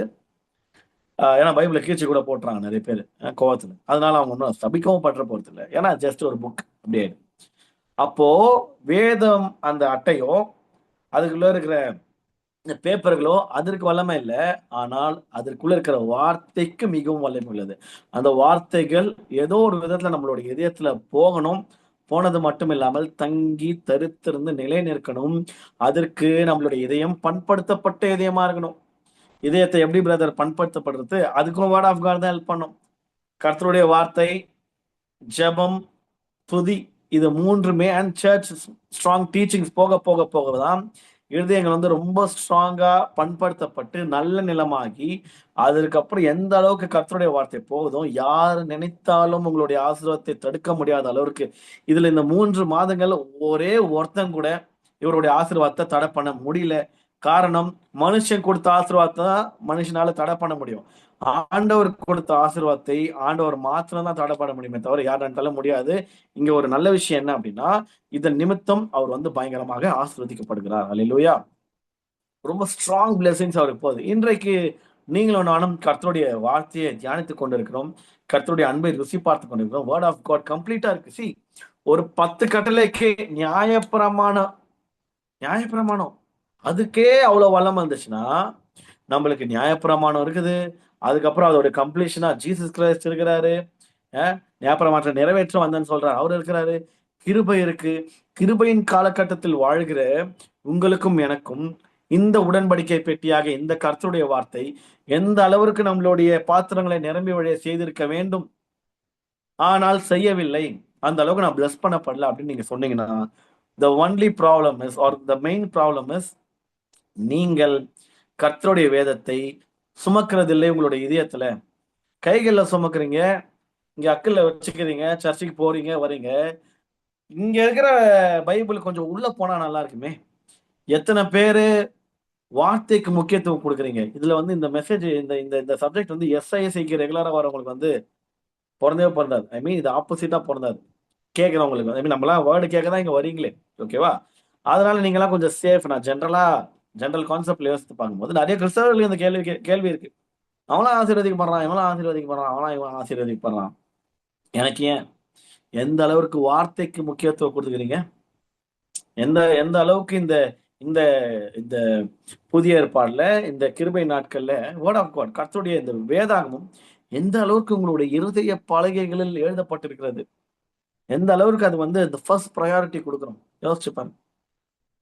எந்த அளவுக்கு அவர் அதை கனப்படுத்தி இருந்தார் என்றால், பெட்டி சும்மா வீட்டுக்குள்ள இருந்ததுக்கே, அந்த கேம்பஸ்குள்ள இருந்ததுக்கு அந்த கேம்பஸ் மொத்தமா பிளஸ் பண்ணப்படுதுன்னா, இப்பேற்பட்ட ஒரு பிரம்மாண்டமான ஒரு ஒரு பைபிள, அந்த கர்த்தருடைய வார்த்தைய, ஜீவனுள்ள வார்த்தைய நம்மளுடைய இதயங்களில் சுமந்து கொண்டோம் என்றால், எந்த அளவிற்கு நம்ம வந்து பிளாஸ்டா இருக்கணும். Blessing blast. அப்படியே சும்மா வெடிக்கணும்.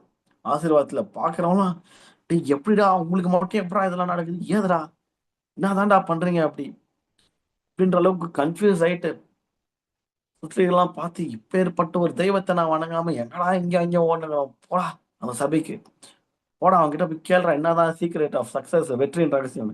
இப்படி இருக்கணும். உண்மையாய் அவரை நோக்கி கூப்பிடுகிறவர்கள், உண்மையா அவரை தொழுது கொள்கிறவர்கள், உண்மையாய் வார்த்தையை ஹானர் பண்றவங்க, நிச்சயமாக இது இந்த மாதிரி தான் ஆசீர்வதிக்கப்பட்டே ஆகணும். இது வேத நியதி.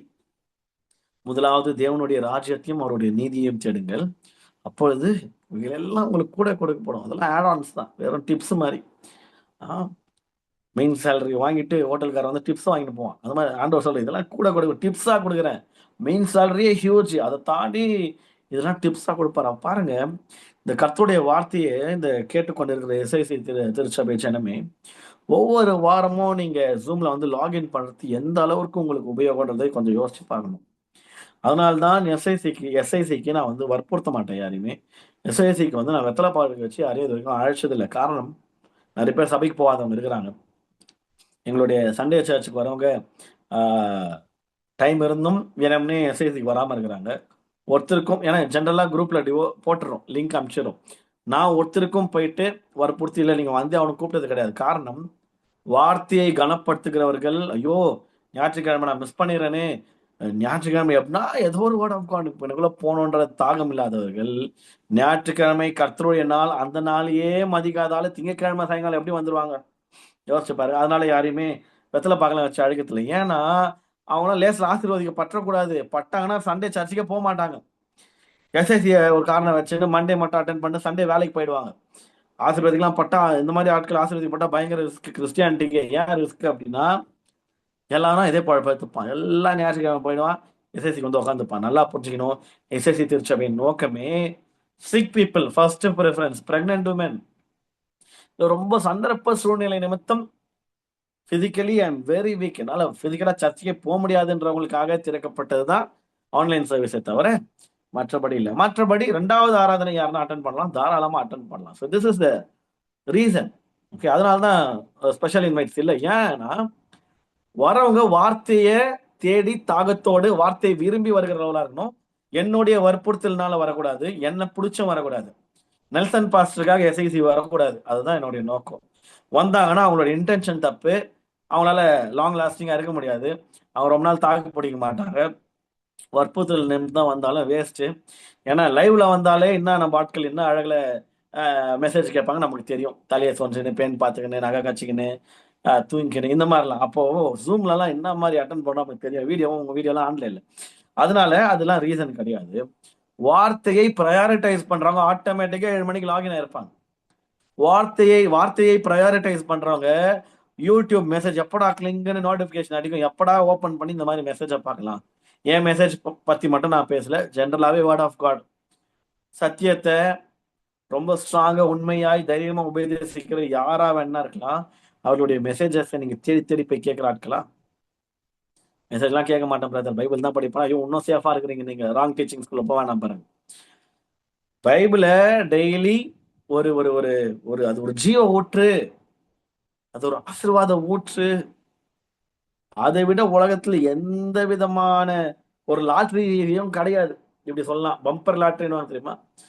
பைபிளை விட எந்த விதமான பெஸ்ட் லாட்டரியும் கிடையாது. ஏன்னா லாட்டரிலாம் அடிச்சா அடிக்கும், இல்லைன்னா இதுல வந்து கன்ஃபார்மா அடிக்கும், ஒவ்வொரு நாளும் அடிக்கும்.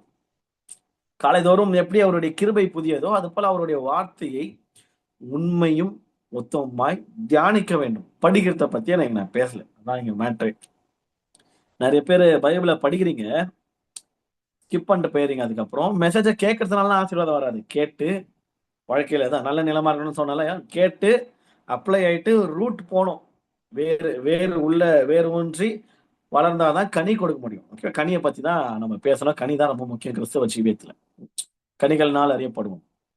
இந்த வேர்ட் ஆஃப் காட் எந்த அளவுக்கு நம்ம ஹானர் பண்றோம், எந்த அளவுக்கு அதிகமா அதை நம்ம ரீட் பண்றோம், எந்த அளவுக்கு வந்து நம்ம வந்து அதை வாழ்க்கையில அப்ளை பண்றோம், எந்த அளவுக்கு வந்து அது கனிகளா வெளிப்படுது என்பதை ஒவ்வொரு நபர்களுக்கு ஏற்ற மாறும். அதற்கேற்ப உங்களுடைய ஆசீர்வாதங்கள் இருக்கும். டைரக்ட்லி ப்ரொபோஷனல்னு நான் சொல்றேன் இந்த கான்செப்ட் நிமித்தம். ஓகேவா? ஸோ ஏன்னா நான் பார்க்குறேன் நிறைய கிறிஸ்தவ பெரிய தலைவர்கள், பெரிய ஊழியக்காரர்கள், ஃபேமஸ் ஊழியக்காரர்களுடைய சாட்சியில அதிகமா அவங்க பேசுறது வந்து அதிக நேரம் நான் ஆண்டவரோடு உறவாடினேன், அதிக நேரம் நான் வந்து பைபிள் படிச்சுட்டே இருப்பேன். 6 மணி நேரம் 7 மணி நேரம் போயிடும். சில நேரத்துல எனக்கு தெரியாது. ஒரு காஃபி குடிச்சிட்டு படிக்க ஆரம்பிப்பேன். ஒரு ஐயா சொல்றாரு, 5 மணிக்கு உட்காருவேன் காஃபி குடிச்சிட்டு. எப்பயோ பார்த்தா 11 மணின்னு எங்க அம்மா வந்து சாப்பிட்றா இவ்வளவு நேரம் ஆயிடுச்சுன்னு கூப்பிடுவாங்க. 6, 7, 8, 9, 10, 11 எப்படி ஒரு மனுஷன் 6 மணி நேரம் தொடர்ந்து பைபிள் மட்டும் படிச்சிருக்காரு? படிச்சிருக்கிறாங்க. அதனாலதான் அவங்க வந்து ஃபேமஸான பைபிள் ப்ரீச்சர்ஸா இருக்கிறாங்க. ஓகேவா? தமிழ்நாட்டில் தான் நான் சொல்றேன். யாருன்றத பேர் மறந்துச்சு. தாமஸ் ராஜ் பாஸ்டர்ன்னு நினைக்கிறேன். பேர் மறந்துச்சு. பட் வந்து யாரோட சாட்சியிலே இதை நான் கேட்டிருக்கேன். அந்த அளவுக்கு வார்த்தைக்கு முக்கியத்துவம் கொடுத்து, வார்த்தையை படித்து தியானித்து இரவும் பகலும் வேதத்தில் தியானமா இருக்கிற மனுஷன் தான் பாக்கியவான். அவன் தான் நீர்க்கால்களின் ஓரமாய் நடப்பட்டு தன் காலத்தில் தன் கனியை கொடுப்பான். ஓகேவா? இரவும் பகலும் வேதத்தை படிக்கிறவன் மட்டும் இல்லை. ஏன்னா ஜஸ்ட் கடமைக்குன்னு சில பேர் படிக்க வாய்ப்பு இருக்குது. இந்த ஸ்கூல்ல பசங்க படிக்கும் பாருங்க, படிப்பாங்க. மிஸ் பக்கத்துல நினைப்பாங்க, ஏதோ ஒன்று படிக்கணும், படிச்சு ஏதோ ஒன்று படிச்சியா மிஸ் அப்படின்னு சொல்லிட்டு போறதுக்கு. என்ன புரிஞ்சுதானா? ஒண்ணுமே புரிஞ்சிருக்காது. அது போல இல்லை, இரவும் பகலும் அவருடைய வேதத்துல தியானமாக இருந்து பாக்கியவான்கள் பாக்கியவதிகள் ஆகி ப்ரமோஷன்ஸை பெற்றுக்கொண்டு போகிறது தான் நம்மளுடைய நோக்கமே. மெயினா பாக்கியவான் அவன் நீர்க்கால்களின் ஓரமாய் நடப்பட்டு தன் காலத்தில் தன் கனி வாய்க்கும். இது வேத சட்டம், வேத திட்டம். இதை யார் நினைத்தாலும் மாற்ற முடியாது. அப்போ நமக்கு அது நடந்தா ஸ்தோத்திரம், சாட்சி சொல்லிட்டு போயினே இருக்கலாம் அடுத்த கட்டத்துக்கு. நடக்கலைன்னா வேர்டு எந்த அளவுக்கு உள்ள போகுது அப்படின்றத மட்டும் நீங்க கிராஸ் செக் பண்ணிக்கொள்ளுமாறு கேட்டுக்கொள்கிறேன். மைட் பி இது வரைக்கும் நீங்க வார்த்தைக்கு பெரிதளவுல முக்கியத்துவம் கொடுக்கல. நான் ஜபம்னு ஓடிடுறேன். ஜபம்லாம் ரொம்ப முக்கியம், ஆனா பேலன்ஸ் பண்ண முயற்சிக்கணும். நான் துதின்னு ஓடிடுறேன். துதியும் ரொம்ப முக்கியம். துதிகள் மத்தியில் ஆண்டவர் வாசம் பண்ணுவாரு. ஆனா அவர் சத்தத்தை கேட்கிற இந்த வேதத்தை நம்ம உட்கொள்ளனா சத்தியத்தை அறிகிற அறிவுன்னு ஒரு விஷயம் இருக்கு. ஓகேவா? கர்த்தரை அறிகிற அறிவுல நம்ம வந்து வளரணும்னா நிச்சயமாக கர்த்தருடைய வார்த்தையை படிக்கிறதுனால தியானிக்கிறதுனால மட்டும்தான் நடக்குமே தவிர வேற ஆல்டர்னேட் ரூட்லாம் அது கிடையாது. அதாவது எனக்காக ஒருத்தர் ஜோம் பண்ணிடலாம், ஆனா எனக்காக ஒருத்தர் பைபிள் எல்லாம் படிக்க முடியாது. புரியுதா கான்செப்ட்? நான் வீக்கா இருக்கும்போது எங்க ஒய்ஃப் எனக்காக ஜோம் பண்ணாங்கன்னா அவங்க ஜபத்தை ஆண்டவர் கேட்பாரு. நான் வீக்கா இருக்கும்போது எனக்காக அவங்க பைபிள் படிக்க முடியாது. அதனால வேத வாசிப்பு எப்பவுமே நமக்காக நம்ம தான் பண்ணிக்கணும். ப்ரேயர் கூட நம்ம வீக்கா இருக்கும்போது நம்ம தாங்கி யாருன்னா ஜோம் பண்ணலாம், அப்புறம் சரியாயிட்டு நம்ம வரலாம். அதெல்லாம் இது உங்களுக்காக நீங்க தான் பண்ணணும், உங்களுடைய ஆத்மாக்காக நீங்க தான் பண்ணணும், வேற ஆப்ஷன் கிடையாது. அதனால நிதானமா இருக்குமாறு நான் கேட்டுக்கொள்கிறேன். ஸோ கொஞ்ச நாட்கள் அந்த ஓபேத்தியதமுடைய வீட்டுல தற்செயலா, நல்லா புரிஞ்சுக்கணும், ரொம்ப சூஸ் பண்ணி ஒரு ஆஸ்திரியம் போதும் நல்ல லூயா கூட்டுவாங்க ஐயா அப்படியே வரவேற்றலாம் எடுத்துன்னு வரல. ஆப்ஷனே இல்லாம தாவீது சொல்லிட்டா, ஐயோ என்னவோ ஏதோன்னு எல்லாரும் போலவும் ஒரு பயந்துமே அனுமதிச்ச காரியம் தான். ஓகேவா? ஸோ கொஞ்ச நாட்கள் அவங்க வீட்டுல தற்செயலா வெக்கப்பட்டதின் வைக்கப்பட்டதின் அந்த ஃபேமிலிக்கு வைக்கப்பட்டது நிமித்தம் அந்த ஃபேமிலிக்கு ஓபேத்தியதமுடைய குடும்பத்திற்கு இந்த விதமான ஆசீர்வாதம் என்றால், இப்போ இந்த நாட்கள்ல வாண்டடா இந்த வார்த்தையை சூஸ் பண்ணி உங்களுடைய வீடுகள்ல, உங்களுடைய இதயங்கள்ல, உங்களுடைய குடும்பத்துல தியானித்து குடும்ப ஜபங்கள்ல வேத வாசிப்பு இருக்கணும். தான் சூஸ் பண்ணி வாண்டடா குடும்பமா போய் சபையில உட்காந்து வார்த்தையை தியானிக்கிறது, குடும்பமா டிவில யூடியூப்ல வேர்ட் ஆஃப் காட் யாருன்னா நல்லா போதிக்கிறவர்களுடைய மெசேஜை கேட்கறது, குடும்பமாய் உட்காந்து இல்லை தனியா உட்காந்து ஏதோ ஒரு விதத்துல சூஸ் பண்ணி you are choosing to do this இல்லையா? அப்போ எந்த அளவுக்கு நீங்கள் ஆசீர்வதிக்கப்படுவீர்கள் என்பதை கற்பனை பண்ணி பாருங்கன்னு சொல்லி ஜஸ்ட் இமேஜின். எந்த அளவுக்கு நீங்க பிளஸ் பண்ணப்பட்டிருக்கணும், இல்லை பிளஸ் பண்ணப்பட்டு கொண்டிருக்கணும். உணரலைன்னா கொஞ்சம் திரும்பி பாருங்க வாழ்க்கையை, கடந்து வந்த பாதைகளை. எந்த அளவுக்கு ஆண்டவர் உங்களை உயர்த்தி மகிமைப்படுத்தி அழகுபடுத்தி வச்சிருக்கிறாரு. காரணம் நீங்க சொல்லலாம், எனக்கு என்னன்னே தெரியல பிரதர், என்ன ரீசன்னே தெரியல. ஆண்டவர் பயங்கரமா ஆசீர்வதிக்கிறாருன்னா ஒரு ரீசன் தான், வார்த்தையை பிடிச்சுன்னு இருப்பீங்க. அப்ப இப்ப கிராஸ் செக் பண்ண, ஆடா ஆமா அப்பெல்லாம் எனக்கு பைபிளே படிக்க தோணாது, தெரியாது, எங்க ஐயா எவ்வளவு சொன்னாலும் கேட்க மாட்டேன், இப்பெல்லாம் நானே பிடிச்சி படிக்கிறேன் அப்படின்னீங்கன்னா இப்போ வரும் வருகிற நாட்கள்ல பயங்கரமா பிளாஸ்ட் ஆகும் பிளெஸிங்ஸ். எஸ், அதனால இது ஒன் ஆஃப் த ரீசன். ஓகேவா? ஸோ ஒரு விஷயத்த சொல்லி நான் முடிக்கிறேன். Be like Obed Edom, do not leave the ark of the covenant, blessings won't leave you. அதாவது ஓபேத் ஏதோம் மாதிரி நம்ம இருக்க முயற்சிக்கலாம்.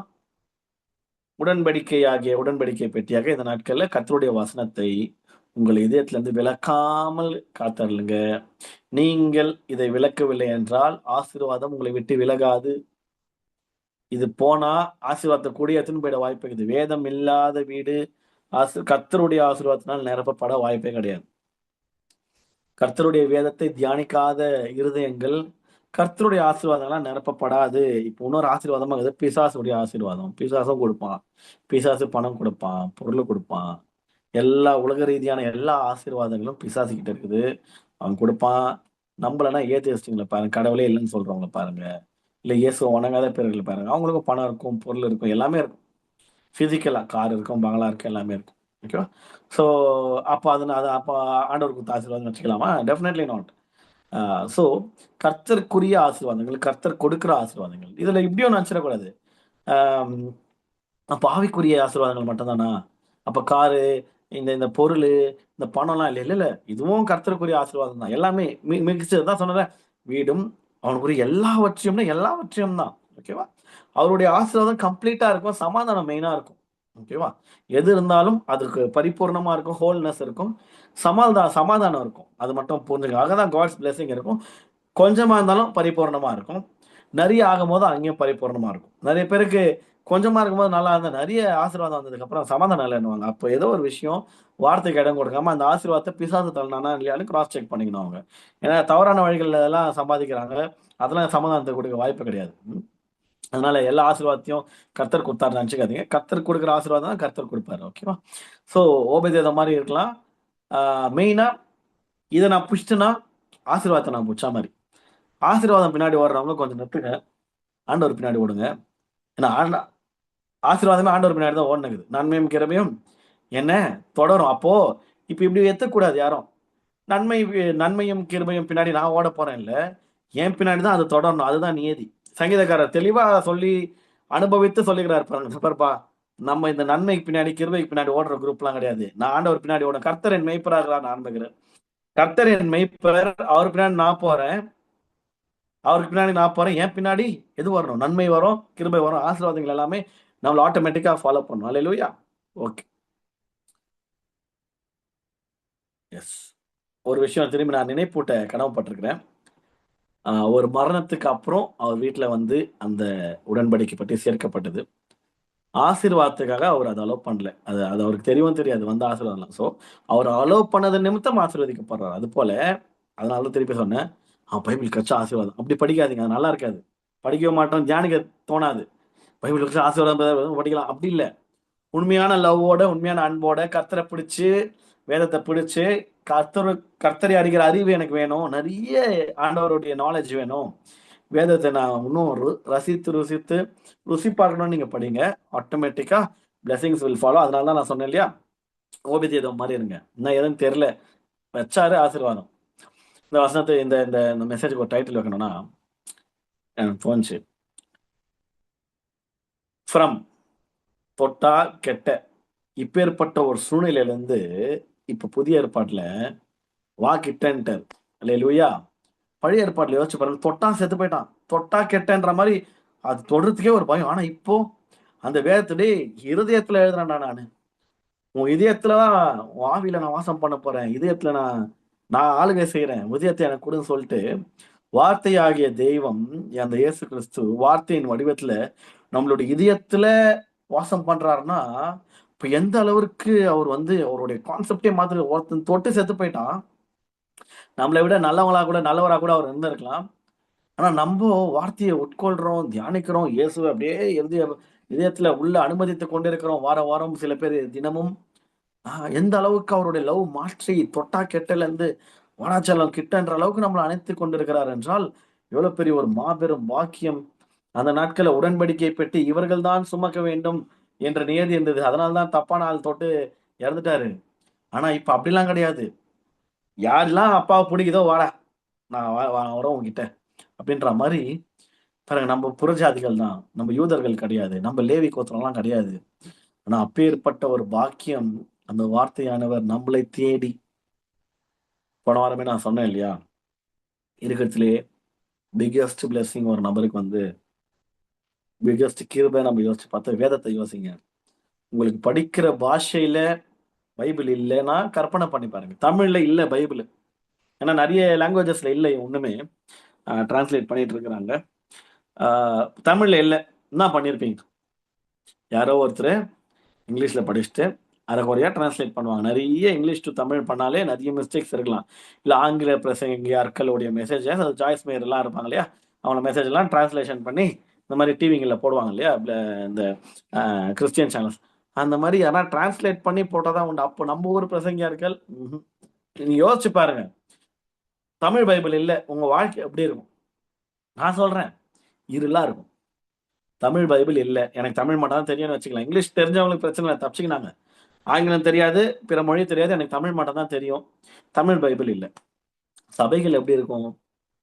வெள்ளைக்காரனை வந்து எதிர்ப்பாரு? இல்ல. நம்ம சபையில யார் நியமிக்கப்பட்டா? எங்கன்னா ஆச்சு. எங்கன்னா கேட்டு வந்து, யாரோ சொன்ன மெசேஜ சுட்டு தான் பேச முடியும். பாருங்க, ஒண்ணுமே பண்ண முடியாது. எப்பேர்ப்பட்ட இருட்டுல மக்கள் தமிழ் பைபிள் வரைக்கும் தமிழ்நாட்டு ஜனங்க வாழ்ந்திருப்பாங்கன்னு கொஞ்சம் யோசிச்சு பாருங்க. ம். எவ்வளவு பெரிய கிருபை, எவ்வளவு பெரிய மாபெரும் தயவு. உங்களை என்னை கர்த்தர் எந்த அளவிற்கு நேசித்திருக்கிறார் என்றால், இந்த நாட்கள்ல டிரான்ஸ்லேஷன்ல ஆனதுக்கு அப்புறம் ஜீகன் பாலா ஏதோ ஒண்ணு.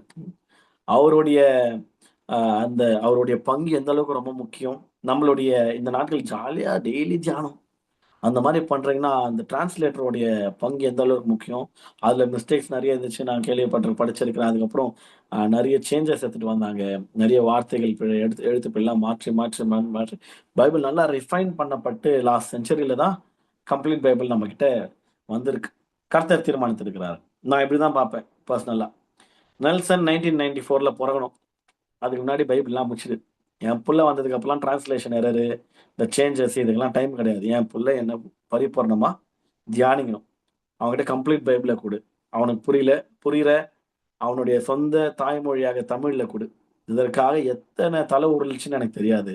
ஆனா ஒண்ணு எனக்கு தெரியும். கர்த்தர் என்னை நேசிக்கிறார். கர்த்தர் என் மேல் கிருபையா இருக்கிறார். இதன் நிமித்தம் நான் பிறப்பதற்கு பல ஆண்டுகள் முன்பதாகவே நான் படிக்க வேண்டிய என் வாழ்க்கைக்கு என் சக்சஸ் உடைய என் வெற்றியின் காரணமாகிய அந்த வேதத்தின் டிரான்ஸ்லேஷன்ஸ் ஆல்ரெடி முடிக்கப்பட்டாயிற்று. அது பிசிக்கல் ஃபார்மேட்ல இன்னும் பாருங்க, வார்த்தை பஞ்சம்லாம் வரல. அதுக்கு முன்னாடியே இவன் கையில போயிடணும். இவன் இதயத்துல எழுத பண்ணணும். சின்ன வயசுல இருந்தே இவனை போட்டு இடி இடி இடி வார்த்தை போயினே இருக்கணும். வார்த்தை போயினே இருக்கணும். உள்ள போயினே இருக்கணும். ஏன்னா இவ்வளவு போயே இவ்வளவு மோசமா இருக்கிறோம். வார்த்தை போலன்னா எவ்வளவு கேவலமா இருந்திருப்போம் யோசிச்சு பாருங்க. நானும் அப்படிதான் யோசிச்சுப்பேன். என்னை குறிச்சு தான் சொல்றேன் நான். இவ்வளோ வார்த்தை உள்ள போய் இவ்வளவு மோசமா இருக்குதே. உனலாம் வார்த்தையே இல்லாத ஒரு கிறிஸ்தவ குடும்பம் இல்லாத வீட்டுல பொறந்திருந்தனா என்ன கேவலமா இருந்திருப்ப நீ. அப்படிதான் எனக்கு என்ன குறிச்சு யோசிக்க தோணும். இப்ப இவ்வளவு போயிட்டு இவ்வளவு ரிஃபைன் பண்ணப்பட்டு இன்னும் அழுக்குங்க இருக்குது. அதெல்லாம் சுத்திகரிக்கணும். அது கன்சிஸ்டன்ட் ப்ராசஸ் போயினே இருக்குது. இப்ப யோசிச்சு பாருங்க, இந்த வார்த்தை இல்லைன்னா சீரழிஞ்சு போயிருப்போம். நிறைய பேரு எனக்கு ரொம்ப வைத்தறிச்சலா இருக்குது. என்ன தெரியுமா காரணம்? நம்மளுடைய ரட்சிப்புக்கும் நம்மளுடைய இப்ப நல்லா நாகரிகமா ஆசீர்வாதமா இருக்கிறோம். காரணத்தை தூக்கினே இப்போ ஃபியூ இயர்ஸ் முன்னாடி வாழ்ந்த உலகத் தலைவர்கள் பேர் சொல்லுவாங்க. ஐயோ, கிறிஸ்டியனா இருந்தனா அதை சொல்லக்கூடாது. இத்தினோண்டு பங்கு வகிச்சிருப்பாங்க. இந்த இந்த இந்த தமிழ்நாடு ஆஸ் அ ஹோல் கர்த்தரை அறியாதவர்கள் அவங்களை இங்க தலைமையில தூக்கி வச்சு கொண்டாட்டம் பிரச்சனையே கிடையாது. ஜீசஸை தெரியாதவங்க எல்லாரையும் தலைமையில வச்சுதான் கொண்டாடுவாங்க. ஜீசஸை தெரிந்தவர்கள் ஜீசஸ்க்கு அப்புறம் யார் எவ்வளவு பண்ணாலும் இவர் கீழே தான். ஏன்னா தலைவர் எப்பயோ பண்ணிட்டு போயிட்டாரு எனக்காக. நிறைய பேர் பயங்கரமா சொல்லுவாங்க, இவர் மட்டும் இந்த இடத்துல தமிழ்நாட்டுல இல்லைன்னா நீ நானும் இப்படி இருந்திருக்க முடியாது. நான் சொல்றேன், நிச்சயமா இப்படிதான் இருந்திருப்பேன். அவர் பண்ணலன்னா இன்னொருத்தர் மூலியமா ஆண்டவர் பண்ண வச்சிருப்பாரு. அதுதான் என்னோட ஃபெய்த். இவர் பண்ணல. ஒருத்தர் சூப்பரா சொன்னாரு, இப்ப இவர் இல்லைன்னா இது நடந்திருக்காதுன்றீங்களே. கேரளால அவர் இல்ல, என் கேரளா நல்லா இல்லையான்னு கேட்டாரு. அப்ப யோசிச்சாடா, ஆமா, தமிழ்நாட்டுல ஒருத்தர் பயங்கரமா ஒரு விஷயம் பண்ணிருப்பாரு. அவர் மட்டும் இல்லைன்னா நீயும் நானும் மோசமா இருந்திருப்போம்டான்றாங்க. கேரளால அவர் இல்ல, அந்த ஊர்ல இல்ல. அவங்க தமிழும் தெரியாது, இந்த புரட்சியை பத்தியும் தெரியாது. அவங்க நம்மளை விட பெட்டராகிறாங்களே. என்ன காரணம்? மெயின் என்னன்னா பைபிள புஸ்தான். கிறிஸ்டியன் பாப்புலேஷன் அதிகம். அப்ப விஷயம் என்னன்னா, இவர்கள் இல்லை என்றால் இந்த நபர் இந்த இந்த ஒரு ஒரு ஒரு ஃபேமஸ் கேரக்டர்ல இன்னொருத்தர் பண்ணியிருப்பாரு அந்த விஷயத்த. அதெல்லாம் நல்லதுதான். நல்ல மனிதர்கள் வாழ்ந்துருக்கிறாங்க, நல்ல காரியங்கள் செய்திருக்கிறாங்க. கிரெடிட்ஸை தூக்கி பரிபூர்ணமா சாதா மனுஷனுக்கு கொடுக்கக்கூடாது. முக்கியமான விஷயம், வேதத்தை அறிந்தவர்கள், கர்த்தருடைய பிள்ளைகள், credits always goes to Jesus. யார் மூலியமா செஞ்சாலும் ஓகே. இப்போ அந்த டிரான்ஸ்லேட்டர் சொன்னேன் இல்லையா, தமிழ் தமிழ் பைபிளா நம்மளுக்கு எழுதுனது. அவர் இல்லைன்னா இன்னொருத்தர் பண்ணியிருப்பாரு. அவர் இல்லைன்னா இன்னொருத்தர் பண்ண யாரோ ஒருத்தர் பண்ணாங்க. ஆனா அல்டிமேட் ரீசன் யாரு? ஜீசஸ். பல மனிதர்களை பயன்படுத்தி வரலாம். எல்லாத்துக்கும் காரணம் எனக்காக நான் பிறகுறதுக்குள்ளேயே இந்த மாற்றங்கள்லாம் வரணும். நான் அடிமைத்தனத்துலாம் இருக்கக்கூடாது. அதுக்கு முன்னாடி இந்த சமுதாய மாற்றம்லாம் வரணும். எல்லாத்துக்கும் காரணம் என்னுடைய தலைவராக இயேசு கிறிஸ்து மாத்திரமே. எல்லா புகழும் அவர் ஒருவருக்கு. ஹல்லேலூயா. So the conclusion is, கர்த்தருடைய வேதத்தை நீங்கள் மதித்து சுமந்தால் அந்த வேதம் உங்களை வாழ்நாள் முழுவதும் சுமக்கும் என்று சொல்லி நான் முடித்துக் கொள்கிறேன். ஹல்லேலூயா. நீங்க எந்த அளவிற்கு அவருடைய வேர்டை ரெஸ்பெக்ட் பண்றீங்களோ, ஹானரபிளா ட்ரீட் பண்றீங்களோ, அதை நீங்கள் சுமக்கும் போது நிச்சயமாக வேதம் ஒருவரையும் கைவிட்டதில்லை என்று சரித்திரம் சொல்கிறது. நான் அதற்கு உயிருள்ள சாட்சி. வேதத்தை தூக்கலன்னா செத்து எங்கேயாவது எப்பயோ செத்து போயிட்டு இருப்பாங்க. அவ்வளவுதான். உயிரோடயே இருந்திருக்க மாட்டேன். செத்து போயினா அப்படியே பாவத்துல மரித்து அதெல்லாம் இல்லை. லிட்ரலாவே அவுட்டு. வேதம் என்ன காப்பாத்திருக்குது. லிட்ரலான ஒரு ஆக்சிடென்ட்ல இருந்தே பைபிள் என் பைபிள் இங்கிலீஷ் பைபிள் இவ்வளோ பெருசு. கரெக்டாக கை காட்டுறேன். இவ்வளோ பெருசு இருக்கும். ஒரு ஆக்சிடென்ட் எனக்கு இப்போ சாட்சி ஞாபகம் வருது, நான் சொல்றேன். ஒரு ஆக்சிடென்ட் போயிட்டு பின்னாடி வந்து இது few years back 2017 I think 2016 17 பின்னாடி வந்து ஒரு ஆட்டோ ஒரு அந்த குட்டியானை வந்து அடிக்கிறான். அப்படியே பறந்து போய் இப்படி பொண்ணு சண்டே சர்ச்சை முடிச்சுட்டு போறேன், விழுறேன். உடம்பு இந்த தொடை இதெல்லாம் காயம்தான். மண்டைக்கும் என்னுடைய தலைக்கும் என்னுடைய தலை ஐ மீன் இந்த இதான் சவுறு இல்லையா, இதான் ரோடுனா என்னுடைய முடி லைட்டா போய் உராசுது. முடியில வந்து இது இருக்கு, அந்த டஸ்ட் எல்லாம் இருக்கு, தட்டி பார்த்தா. ஆனா மண்டை இடிக்கல. மண்டை அடிச்சதுன்னா ஸ்பாட் அவுட். அவ்வளோ ஹைட் போய் ஊந்தேன், எனக்கு தான் தெரியும். ஏன்னா வந்து எதிர்பார்க்காம தட்டினா பின்னாடி தட்டினா அப்படியே எகிரி போயிடுறேன். நம்புவீங்களா மாட்டீங்களோ, என்னுடைய பேக்ல என்னுடைய பைபிள் இருக்கு. என் பைபிள் இவ்வளோ பெருசு. எனக்கும் தரைக்கும் இருக்கிற என்னுடைய தலைக்கும் என் தலைக்கும் இருக்கிற தூரம் இவ்வளோ தான். லைட்டா போயிட்டு முடி மட்டும் லைட்டா தடவிட்டு வந்துக்குது. நான் சாட்சியில் என் சபையில சொல்லமா சொன்னேன், பைபிளை தூக்கி காத்து சொன்னேன், இதுதான் என்னை காப்பாத்துச்சு. லிட்டரலான பைபிளே என்னை காப்பாத்திக்குது ஒரு உயிர் சேதத்துல இருந்து. அப்பேற்பட்ட நல்ல தேவன் நிறைய பேர் பைபிள் எத்தனை போறதுல சர்ச்சைக்கு பாவம் எத்தனை ஆபத்துகள் வந்து அதை காப்பாத்தி இருக்கும். லிட்டரலா இதெல்லாம் பாருங்களேன், பெரும்பாலும் இந்த மாதிரி சாட்சிகள்லாம் என்கரேஜ் பண்ண முடியாது, தலைமாட்டில் வச்சு பண்ணுறது அதெல்லாம் இல்லை. ஆனா லிட்டரலான பைபிளே என்னுடைய உயிர் சேத்துல இருந்து என்னை காப்பாத்துனா எந்த அளவுக்கு இந்த கர்த்தருடைய வார்த்தை என்னோட ஆத்மாவில் பலப்பட்டு ஆத்மா சேதாரமாகாம எத்தனை நாட்கள் என்னை காத்து கொண்டிருக்குது. கொஞ்சம் யோசிச்சு பாருங்க. நம்ம நிற்பதும் நிர்மூலமாக இருப்பதும் கர்த்தருடைய கிருபை என்றால், நம்ம நிற்பதும் நிர்மூலமாக இருப்பதும் கர்த்தருடைய வார்த்தை. அதன் வெளிப்பாடு தான் இன்னைக்கு நம்ம உயிரோட இருக்கோம், ஜீவனோட இருக்கோம். So do not leave the ark. எப்படி அந்த நோவாவின் பேழையிலேருந்து வெளியே வந்தா செத்து போயிடுவாங்களோ, எப்படி இந்த உடன்படிக்கையை பெட்டி அந்த நாட்கள்ல தொட்டா செத்து போயிடுவாங்களோ, அந்த மாதிரி நம்ம ஆத்மாவிலையும் எந்த விதத்திலும் மறிக்கக்கூடாது என்றால், நல்லா வாழ்க்கையை வெற்றிகரமா வாழணும்னா இந்த இந்த உடன்படிக்கை பெட்டியை வந்து உங்களிடத்துல விளக்காம உங்களுடைய இதயத்துல பேணி பாதுகாத்து நல்லா பராமரித்து முடிஞ்ச அளவுக்கு மனப்பாடம் பண்றேங்க. ஏன்னா வார்த்தை பஞ்சம் ஒரு சில வருஷங்களை வெரி ஃபியூ இயர்ஸ் லெஃப்ட் வரப்போகிறது. அப்போ நம்ம கையில வேதாகமம் இருக்குமான்னு தெரியல, ஆன்லைன்ல உண்மையான வேதங்கள் இருக்குமான்னு தெரியல. எல்லாத்தையும் டெலீட் பண்ற வாய்ப்பு இருக்கு, ஆப்ஸ் டெலீட் ஆக வாய்ப்பு இருக்கு. உங்களோட நோட்ஸ் வேணா கொஞ்சம் நீங்க வீட்டில் எடுத்து எழுதி வச்சிருந்தீங்கன்னா சேஃப். மற்றபடி டிஜிட்டல் ஃபார்மேட்ல இருக்குது எல்லாத்தையும் ஒன்று மாத்திடுவானுங்க. One world, one religion, one book, ஒரு வேதாகமம் அப்படின்ற மாதிரி வரும். அதுல வந்து எல்லா மதங்களும் சமன்ற மாதிரிலாம் வர வாய்ப்புகள் இருக்குது. அதனால அந்த நாட்கள் வருவதற்கு முன்பதாகவே ரொம்ப ஆத்தென்டிக்கா உண்மையா இருக்கிற சாரம் மாறாது இருக்கிற உங்க கைகளில் இருக்கிற வேதாகமத்தை உங்களுடைய இதய பலகையில் எழுதி முடிஞ்ச அளவுக்கு மனப்பாடம் பண்ண முயற்சிங்க. மறக்கவே கூடாது எக்காரணத்துக்கு. அந்த அளவுக்கு உங்களுடைய ஹார்ட்ல போச்சுன்னா அந்த வேதம் ஓபேத்யேதோமை ஆசீர்வதித்தது போல உங்களையும் உங்களுடைய வீட்டாரையும் உங்களுக்கு உண்டான யாவற்றும் ஆசீர்வதிக்கும் என்று சொல்லி உங்களை பிளஸ் பண்றேன். Thank you so much.